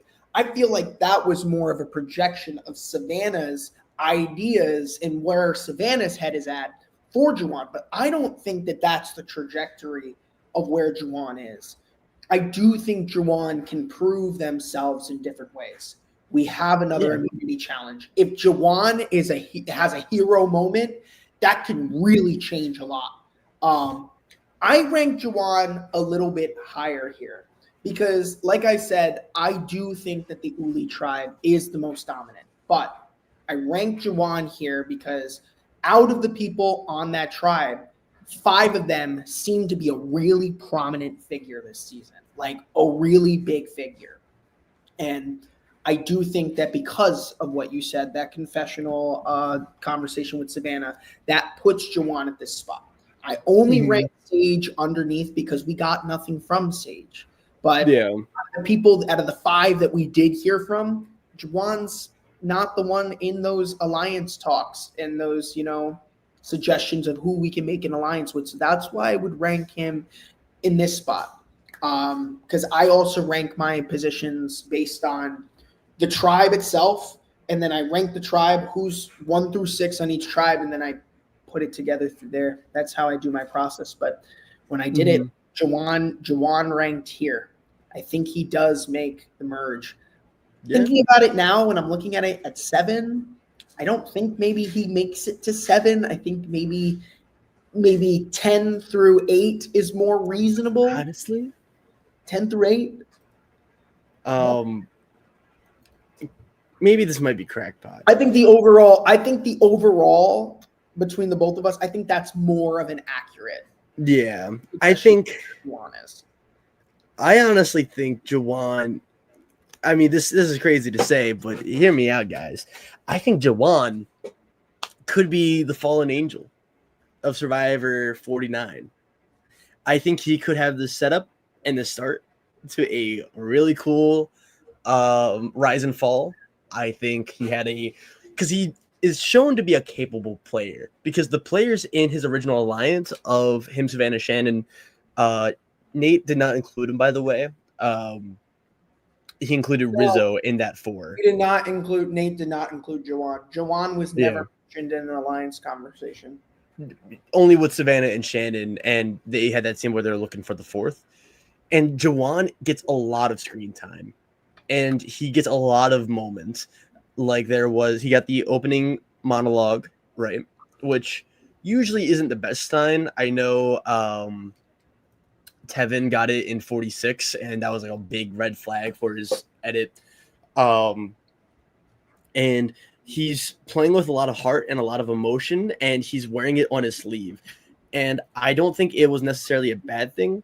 And I see where this is going to an extent, because, I'm not saying that he had a bad premiere. I'm just saying that he kind of blew up and people were looking at him differently. Also, that's a cool tidbit.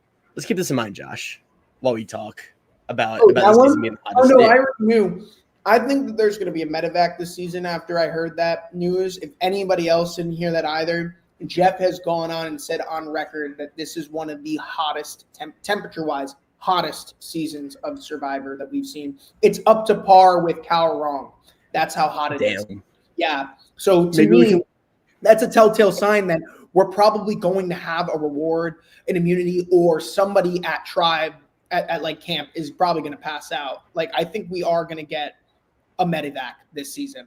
I think somebody will be medevaced, and we won't know who that is until they're medevaced. Yeah, and I don't even know if I want to guess, because that just feels like in poor taste, like sitting around on a podcast, be like, who do we think is going to almost die? I just do think that, yeah, that's fair. There wouldn't be a reason why it's said unless it's physically shown in one of the episodes. Someone's going to talk about the heat. And I bet you it's probably not kicked in yet. Obviously, it's day 3, but when it gets to day 15, 16, and you don't got food for 2 weeks, over. We haven't had the a medevac in a while. We had Rendon in 46. That's it. And there's no one in 45, and then 47, right? And then Matt in 44. Very interesting. Andy was the close medevac. Yeah, but his whole game was a medevac. Love you, Andy. Cool guy. But up next, Jawan got the episode title. What's that? Act 1 of a horror movie. That was the first line too. That was the first thing I wrote in my handy dandy little notebook. Act 1 of a horror movie. Is that a foreshadow to Jawan's game? No, they're not that cutesy with it. That is just a Survivor episode title. But up next, by the way, keeping it moving along. We thank the viewers, by the way, for sticking with us. This has been a crazy first stream. We know.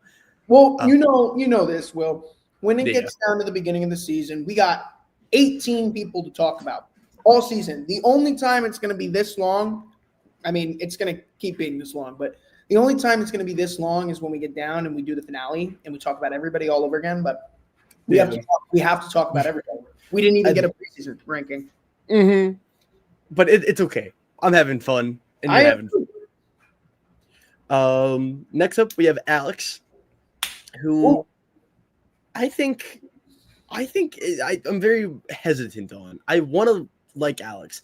I think Alex on paper has a lot of good things going for him. He understands the game and he's doing it well. He's integrated himself well in his alliance. No one really took his loss too hard. Yes, he floundered, but he didn't really get a lot of screen time during that moment. It wasn't really shown that Alex was necessarily like being shitty in the challenge. It was more that Rizzo was able to come back from behind and you know, not cheat, but like did the puzzle thing, and like the spotlight was more in him winning and coming back, and not Alex blowing a lead. I'm just worried that there's a very real possibility. Also, hello Amy, by the way, and Gemini and Jade, Zans, and all of our peoples who come in all the time. We love y'all. But I think with Alex is that there is a world where they want to vote for Jake and they want to, you know, they target Jake, but then Jake either bluffs with an idol or does something where Alex is the next best guy. And I see Alex taking the fall for Jake's gameplay. And that's why I have him at number 7 when I think he's much stronger than 7, at least on his tribe. I don't know if I've seen anything that really shows me that Alex is a reliable player. Now, I'm not saying that he isn't. Okay, hear me out. We need to see the actions first. A lot of people came to Alex, right? In fact, there were 2 people that people came to the most this episode. Jake went to Alex, Annie went to Alex. To me, I feel like Alex is in the best position on the tribe right now. I don't know about that long term. I do think, though, that I don't know what it is. I really honestly don't know. I went into this and I thought this tribe is going to continuously lose. I don't think that reward is a testament to Alex's game, but I do feel in maybe you can have a comment on this, Will. I feel that Alex is going to put themselves into a position where they're going to have to play messy, and their game is going to catch up to them. I agree. And Gemini makes a good point that I forgot to consider, where Sophie might want to get rid of Alex and Jake can be your shield. I didn't really think that. I was blinded by Annie and Alex having an early duo and alliance that immediately floundered as well. That is a little scary for Alex's chances. And that is also a good point, Jay. This was like as bare bones of an episode as it really gets. Like there was no new era BS outside of the challenge, which, you know, is just bound to happen these days. And I'm fine with the little bonus challenge you get for the 2 tribes. I think we'll get an idol find next episode. I think next episode of the episode after. But like it was a very clean premiere, which people aren't really talking about much. New era is back. That's all I'm going to say. But yeah, no, Alex is kind of a tightrope player right now. I think he has a good ceiling as long as he doesn't get blown up early, because I think pressure is still going to be on Jake. I think Jake is going to get caught either with the shoe bandit or he's going to do something. He's very bored, and I think he is going to blow up his own game. And Alex just needs to separate himself now. And if I was Alex, I would go to Jeremiah and Sophie and work on that connection. I wouldn't want an obvious alliance, to be honest. I really would not want an obvious alliance, and that's why I agree. I think if I really felt like I needed Jake, I would keep him. But I think that's the problem. People are going to want to keep Jake, and it's just knowing, when is it going to be me? Are they going to come after me because I'm aligned with Jake? Or am I going to take out Jake and get rid of that stigma so that I can play my own game? And I hope Alex makes that decision. I really hope Alex makes that decision at some point. Because I do think that with how open Jake is playing this start of the season, it's only going to hurt Alex's game. 100%. And honestly, I think that's all I really have to say about Alex, unless there's anything you had more. I'm ready to move on to Nate, who had an interesting premiere. I'm curious to know why you ranked Nate at 6. Because of one moment that made me realize that Nate plays hard and is aware of what's going on. Because at first I kind of wrote Nate off as just like the default, like older guy. He's just going to want to make his alliance and, play very casually and have people respect him. But he is very aware of what's going on the tribe. And I think that him lying about what he does as his job is one of the only times I've actually understood why Nate lied, because he works in a role that his face isn't really shown on a lot of like Marvel stuff, so he's able to get away with it, but able to give enough to where he's able to be interesting early on. And he saw Jawan's reaction and was like, I made the right choice. I need to be more conservative. That with later in the episode, Jawan having that moment with the fire and Savannah saying, I trust Nate a lot more now over Jawan. I thought that was a really strong premiere. I just don't think we got a lot from Nate outside of that. But I think that this was the great inner workings of what could be a very strong game. And I think Nate's level-headed. Let's put it this way. Nate said a great confessional. He said, I have been a part of many projects where I had to put together a team. I mean, listen, I've worked on so many Marvel films, but I don't want to have 2 Captain Americas on the same team. No, I need a Captain America. I need an Iron Man. I need a Hulk, because they all bring something different to the table. Nate is Iron Man. And I think that that's what he's going to do. I think he's going to create the foundation of a very strong alliance, which he did. I think that's the alliance that really stuck out with me. If you're going to take any alliance from this episode, that's going to be the one to look out for from premiere to the end of the game. Nate, Savannah, Rizzo, and was it Shannon? Those are the 4. That's his Avengers. I think that's going to be the team to beat. That's the team, especially on day 1. If you're already talking about making the Avengers and you're not going to tribal, they're probably going to be the Avengers. So I don't know if Nate's Iron Man, you got Savannah as Black Widow and Rizzo as Spider-Man. I don't know. Shannon as like Scarlet Witch. There you go. That's the Avengers. My GOAT right there, by the way. But I think Nate is very underrated. And I think 6th is very comfortable for him. I think that is I want to be gung-ho and just be like, Nate's number 1, lock it in right now. I could see myself moving him to number 1. I could see him winning. I just think that what we saw right now, I just have to ground myself and remember that there's still 17 more people, a lot of people who have just more going on early on. And so I think is there anything else to say about Nate? Sorry, I'm like losing steam rapidly. Nate's not a comp beast, but he's definitely somebody that you got to worry about strategically. I will say this about Nate's character. There is not an ounce of, I feel disloyalty in Nate, if that's the word that you would put. I don't feel that Nate is somebody who would lie to you. I feel that he would be honest. He would stick with his word.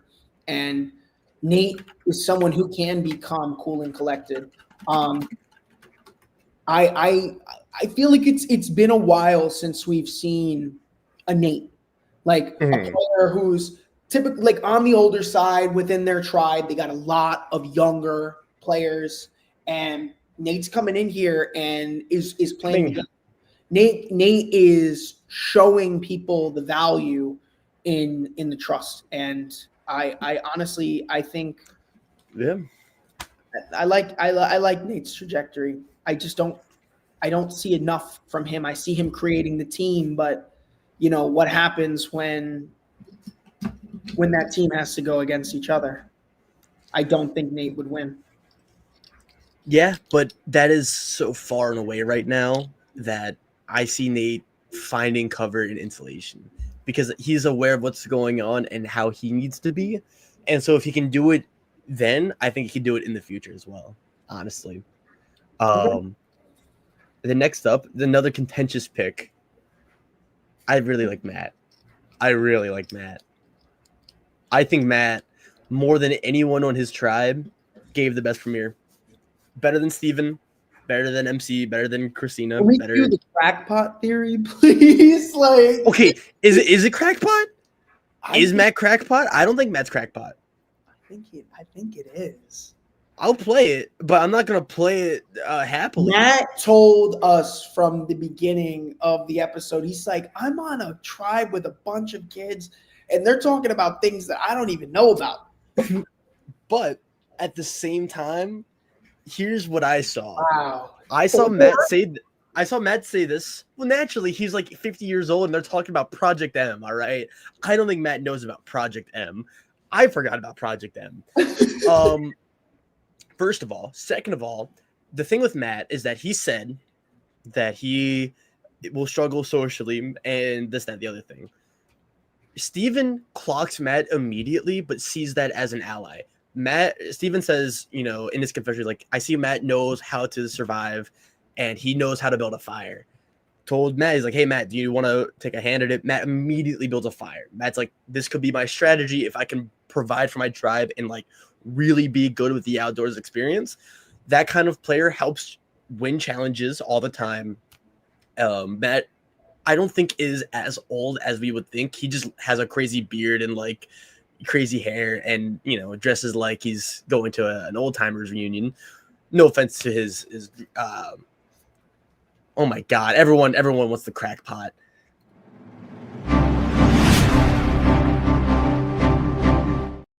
Leaves in Matt, everyone's against me. Okay. Yeah, the people have spoken. The tribe has spoken. Well, Steven was like, hey, I need to make allies. He immediately goes to Matt after it all.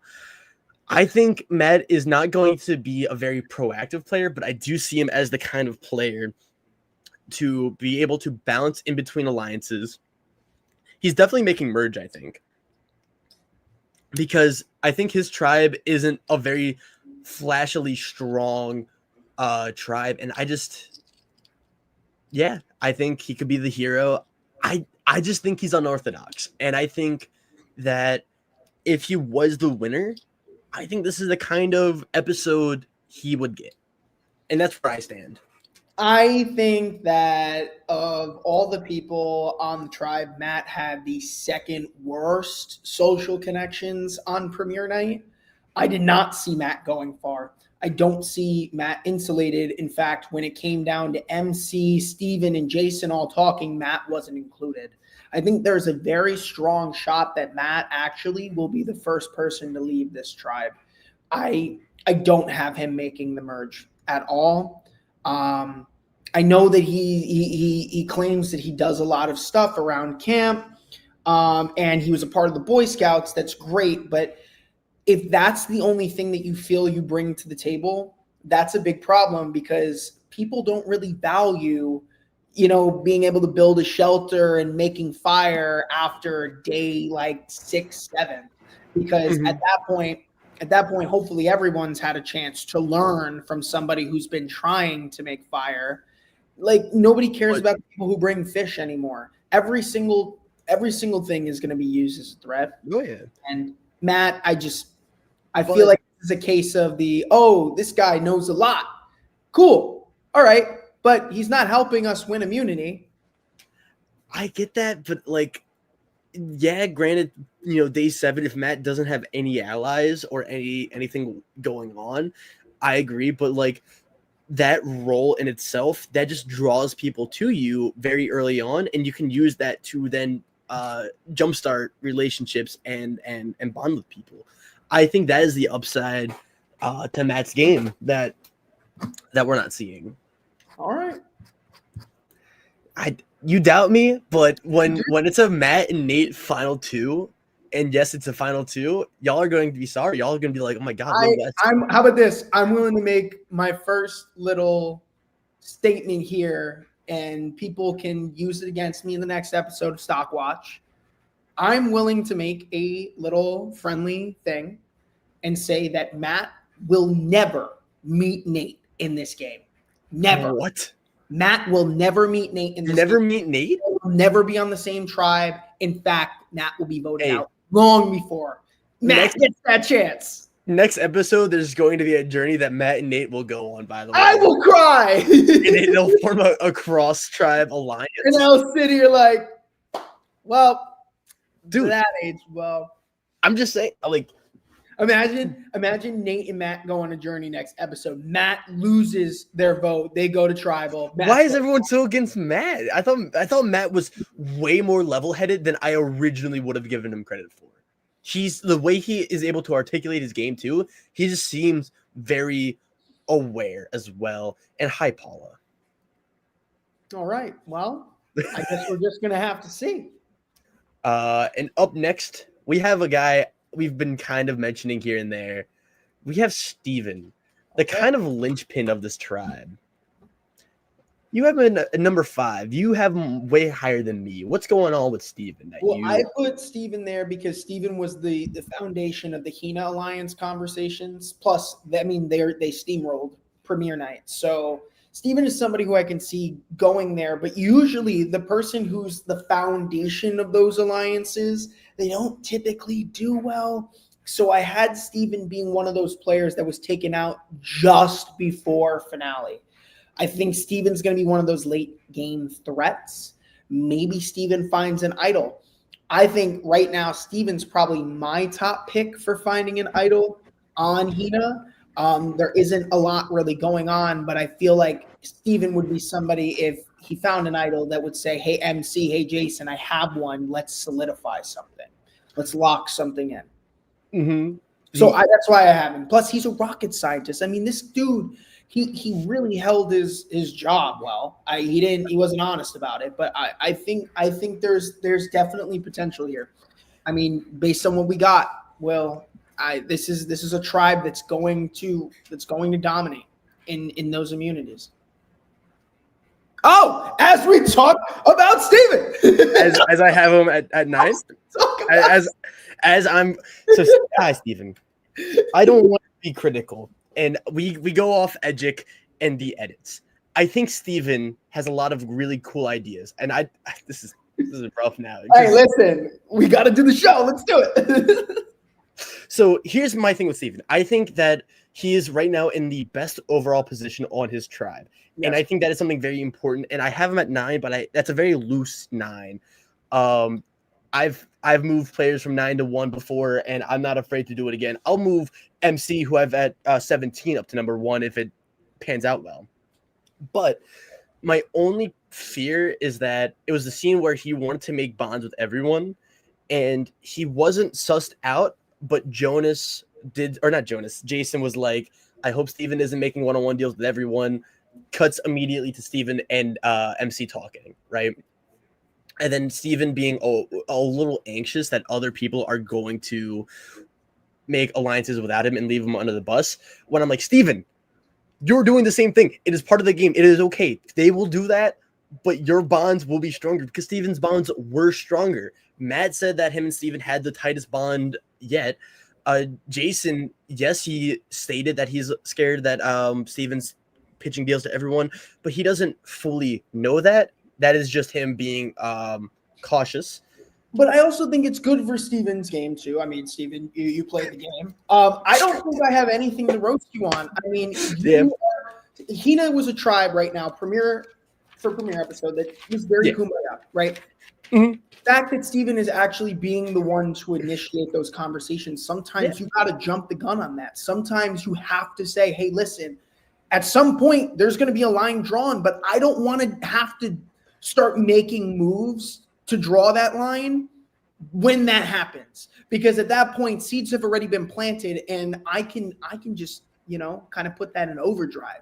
I can ensure that there's some foundation that's here. So that's what I was saying about you earlier, Steven, is right now at Premiere 1, Episode 1, right now I feel like you're the foundation of that alliance that's going to happen on Hina. I think you're going to be the foundation, the centerfold of that. And we're going to have to see how it plays out. But I think you're going to be the big threat that's taken out just before the final 3. So that's where I have you ranked. And I get the differences. I just think that wasn't the number 1 promises or I want to work with you. I thought it was I want to work with you. I didn't hear any number 1. I thought I heard number 1s, but that could just be Jason's confessional, because I know Jason said mentioned 101 or Endgame. Either way, I see it. I see Steven's upsides. I am a little cautious just because overall is a tribe that has been very weak in the edit, and I have Matt as my standout winner pick, which Steven is probably laughing at. Steven's probably we let Matt out episode 2 and who was Matt? He's nodding his head. Steven's like, "Yep, that happened." Steven's like, "Yep, yep, that happened." Steven is sitting on a $1 million throne right now, drinking champagne, just these assholes have no idea what's going on. But I think Steven, more than any player, him and Jeremiah are the 2 players that I have been very fluid with, because I moved Steven around a lot as well. I moved him, I think, twice. I had him all the way up at number 5 at one point, or not number 5, number 4 or 6 at one point. Now he's down. I'm curious to where he goes, because he seems to be playing with his heart on his sleeve, and I'm waiting for a Steven crash out. I don't think Steven's going to be. Steven isn't that player. I do think that Hina doesn't have any chaotic players. Now, I could be so wrong, but right now everybody seems to be really, really respectful on that tribe, which can be a breath of fresh air when it comes to tribe dynamics. It's a tribe that could work really well together. Mm-hmm. And who knows?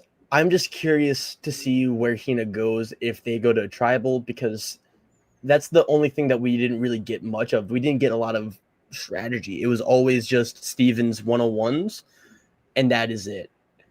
And so it's a very loosey-goosey tribe.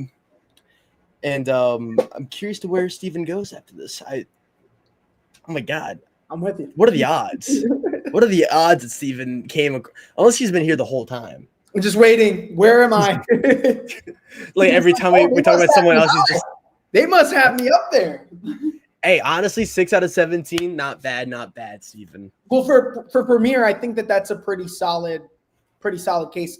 Top 3, I went based on who was talking a lot of game in the confessional.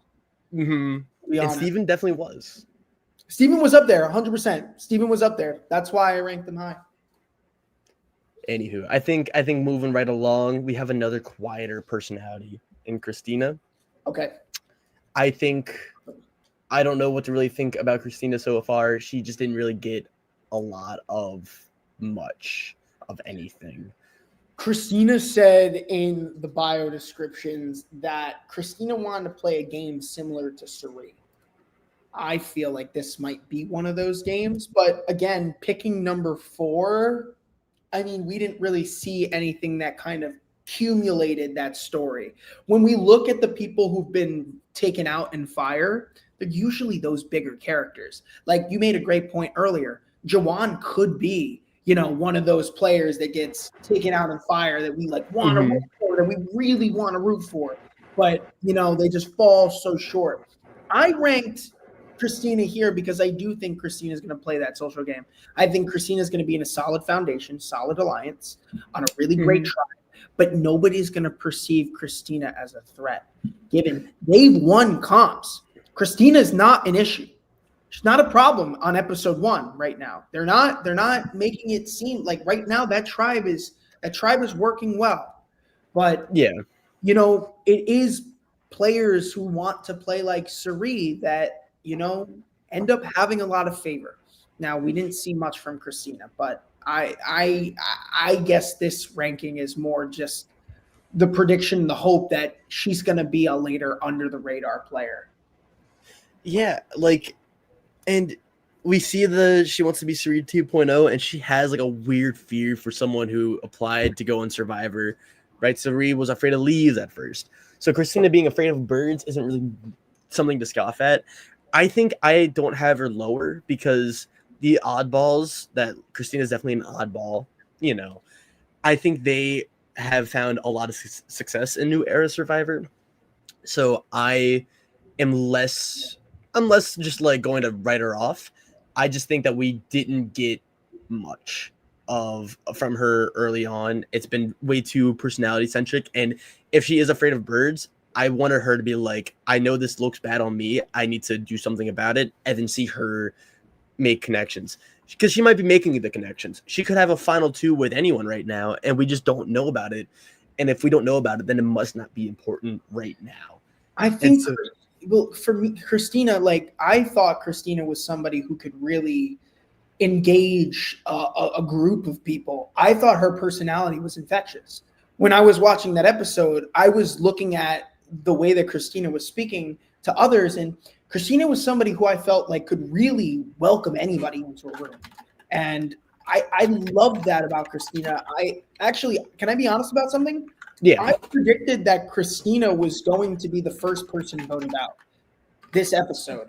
And Really? for her to be that preseason prediction and to skyrocket up to 4 for me, I know that most people can probably say that they won't see it. In fact, maybe all people can probably say that they won't see it. But I think I have a soft spot for Christina after this episode. I think I can definitely see it, but I think Christina is one of those late bloomers. Christina's going to bloom later in the game. Not right now. When that tribe isn't kumbaya and we start seeing Christina play the game and stops getting their head out of, oh, we're all happy-go-lucky. When Christina starts playing, Christina's going to play. Yeah. I definitely see it. Next up, we also have Shannon as well. Ooh, you had Shannon at 3. Wow. Yeah. Okay, well, let's talk about Shannon because I got some great things about Shannon, but I think you and I are thinking two different things here. Mm-hmm. I think she's going to be taken out early because she's a great social threat. That's why I ranked Shannon at 8. If we're talking winner potential, Will, yeah, you got it right. Shannon's up there, but Shannon reminds me of like that Carolyn from 47, like that kind of game. Yeah. You know, I don't know. I think that's a great spot for her, but I think she's going to get taken out early. Yeah, I think with Shannon though, I think she's just insulated really well. She's only clocked by one person, that's Savannah, who I think would not see it so much as a threat, but just see it as a opportunity to just align with a bigger, more powerful player. And because Savannah did see through Shannon's yoginess and was like, Shannon's playing hard and thinking hard. And then immediately Savannah joins another alliance with Shannon, with Nate and Rizzo. And so, you know, granted, it could, is it crackpot? Am I just crazy? I don't think it's crackpot. I think Shannon definitely has that winner potential, 100%. But we're already seeing that on premiere night, somebody's being clocked. And this is what I love. Savannah is the type of player who's saying, I can see myself working with Shannon, but I can also see how she's here to play the game. And that's something that she said in her confessional. That's something to kind of recognize. I think she's going to become a big threat. Everybody's going to see it. Like Shannon's really trying to show to the tribe, I am somebody who can be useful. I am somebody who people can rely on, people will need, because whether it's meditation, whether we're doing this and we're kind of going with the coach approach, you know, like people gravitate towards, you know, people like that, especially if it helps you, you know, relax or stop having anxiety on the island. Like a lot of factors play in. It's a mental game. It really is. And Shannon's somebody who's showing that they can be beneficial to the tribe. Sorry about that. Yeah, and I think the potential is that, I don't know. It's I see it. I see the whys. And Savannah seeming bored. And that's fine too. That's fine too. When it, like, I mean, you're going to be on an island. How long can you take of that? Mike said, you know, 2 days felt like 5 months. So this is no different. If you have to deal with this every day, it's hard to hide your true feelings when you have nowhere to run. There's nowhere to be alone on that island. So it's kind of hard to do that because we are human, and people like expressing things. They can't bottle it up for that long. 100, yeah. And I think that's honestly all I really have to say about Shannon as well. Do we want to go? Yeah. I think the last thing I'll leave off with Shannon is I'm curious on the potential with Sage. I'm curious to see where that connection goes. That's another thing too, because she's insulated now. I've always forget about her and Sage because I kind of forget about Sage. Shannon is the most insulated. So I'm just very curious with what her ceiling is. Do we want to go back to Rizgod, or do we kind of talk through Rizgod? Is Rizgod number 3? Next. Yes, he's number 3. I mean, we could show the graphic. We could talk. I mean, we talked a little bit about for those who maybe joined a little bit late. Mike was here with us, Mike Turner from season 42. We talked a little bit about Rizgod. We jumped on him. I'll reiterate my own points. I think out of everybody who was shown, Rizzo showed to us that he is a player who can think outside the box, who can bend the rules and create a new style of gameplay. Somebody who is willing to look at every avenue. Now, Rizzo, you may not be the best at puzzles, but you are somebody who can adapt to these situations. And out of that, I think that's the most winner potential that we've seen out of anybody. I think Rizzo has the potential to be a winner. And I think out of everybody who was shown here tonight, he showed it with actions, not just talk, with actions. Yeah, I just wish we got more of Rizzo in camp. Oh yeah, he was away from camp. Like, okay, he was away for one day.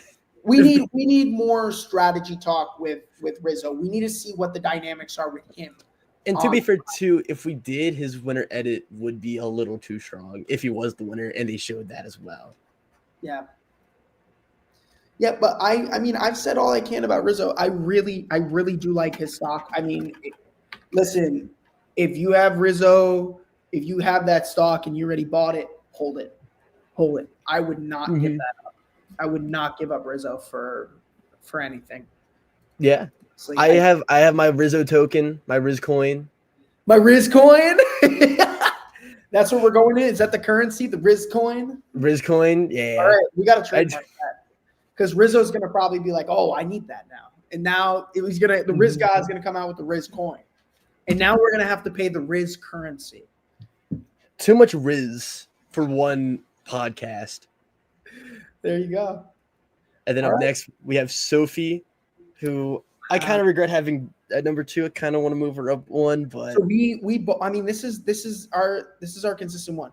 My top 3 is the only other person that hasn't been named, Sophie and Rizzo.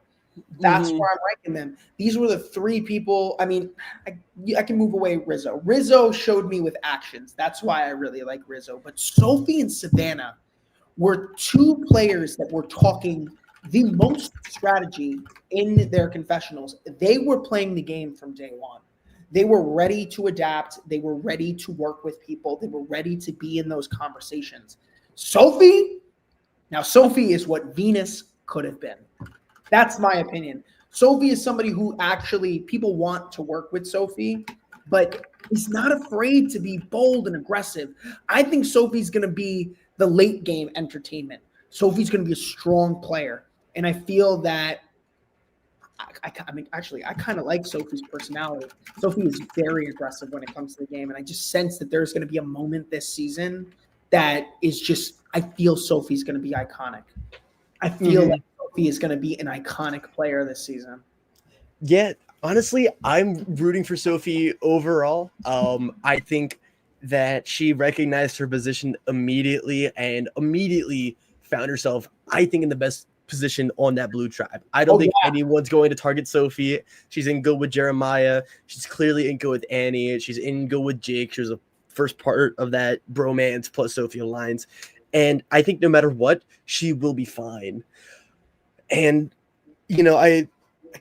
even if they go to tribal all the time, I think she will, no matter what, survive unless some crazy twist or bullshit happens, which it's Survivor. Yeah, But I do like Sophie. But here's the thing: I probably the only thing that I would disagree with is I think she's in a great spot. I don't think she's in the best spot. I think Alex is in the best spot because everyone wants to work with Alex. But I do think that spot has an expiration, and it's when Sophie decides to make a move. That's where Sophie's game skyrockets because I think Sophie, if the way that I'm predicting goes down, Sophie is going to make the move right when Sophie needs to and is going to be the one. I'm telling you, mark my words, Sophie will be the influential vote, the vote that decides that whole Jake nail in the coffin. I'm willing to bet you it's going to be Sophie who ends that. 100%. Oh, yeah. And right. that she's just someone who's going to, I think, be very strong. And we'll hear enough, kind of like a plant. Speaking of strong. Oh, here we go. We have Savannah. And we flipped. Rizzo. We did. Rizzo and Savannah, we flipped. You have Savannah as the winner. Why do you think that Savannah is going to win this season? Because she feels more like a narrator than anyone else on the tribe so far. She feels more of a person on her tribe of like misfits and whatnot. And we saw herself integrate with a lot of the key members, right? With Jawan, who was a bigger personality than Sage, with Nate, who we said is making a really strong alliance, and even with Shannon as well. She understands that while she doesn't like a lot of the social gaminess, like having to do yoga and meditate, she's still a part of it, and she's still acting like she's having fun. She's aware that she has to play Kumbaya Survivor, and that awareness is what I was looking for. And I think this is just the safest person to have as my winner pick, right? So I did rank Savannah at 3 because honestly, from what we're hearing in those confessionals, Savannah should be a threat. Like Savannah, if there is a threat this season, Savannah should be the threat. Savannah was the only player that was really breaking down these dynamics well. Savannah had an idea of who she wanted to work with, and she had very specific criteria. She was talking about how she should act, how she was interpreting what other people's actions were. She was breaking them down. The team really looking into it. Okay, Jawan can't make fire. He's getting emotional about it. Do I really want to work with somebody like that? Savannah is very careful, and I feel like Savannah, out of everyone in this game, Savannah is one of the only, if not the only player who's really thinking carefully about every little decision that they make. And I think that that's really important for a winner. So I do think that you have a potential winner pick here, but I do my Riz God going number 1. I'm sorry. The Rizzo. I don't even see the negativity. Like, I don't know. I think a lot of people are naturally going to be high on Savannah because she does have a very orthodox like winner pick and winner edit so far. Like, this is very textbook, almost too textbook winner edit. So I'm curious to see what kind of challenges she'll face. I think next episode she might get some content, and then third episode she'll be on the back burner as long as she's avoiding tribal councils, and that's happening. Then she will continue to be my number 1. And honestly, outside of that, hey Josh, is it time? Is it? Let's do it. I think it might be. For the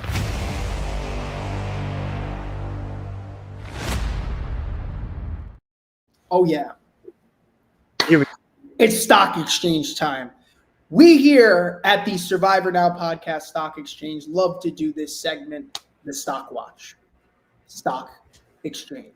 Now, here we're going to break down a total list of players that you should either buy low, which you should be rooting for, looking out for. These are players that we're thinking are going to go far, or the people that get rid of them. If they're your fan favorites, boo-hoo, they're going home next.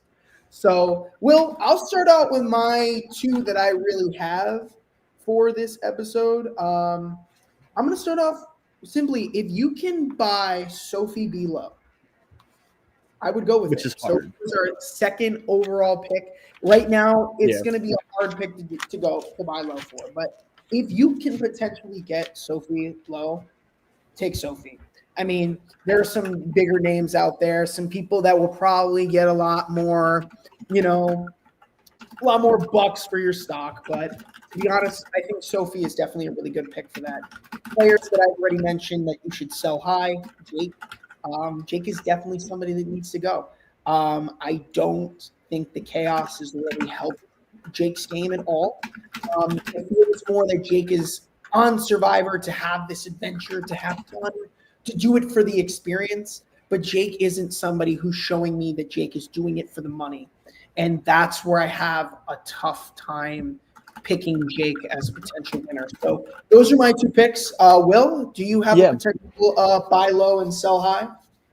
So the sell high, I think, or the buy low is either going to be Matt or Nate. They are just two players I think people aren't going to look at. I think that they have potential, amazing upside. They're penny stocks right now, They are.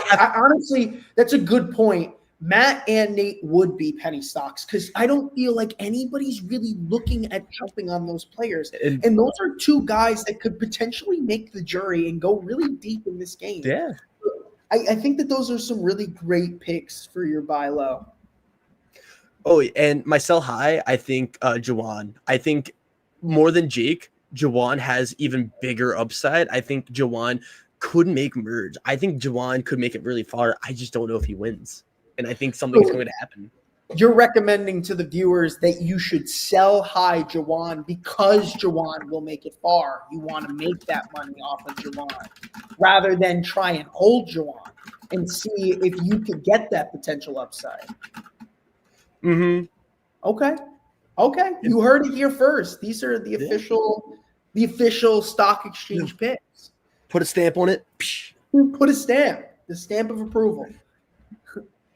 Anywho, honestly, Josh, is there anything else you have to really say? I feel like 2 hours and 30 minutes. I think we kind of went through the whole kit and caboodle.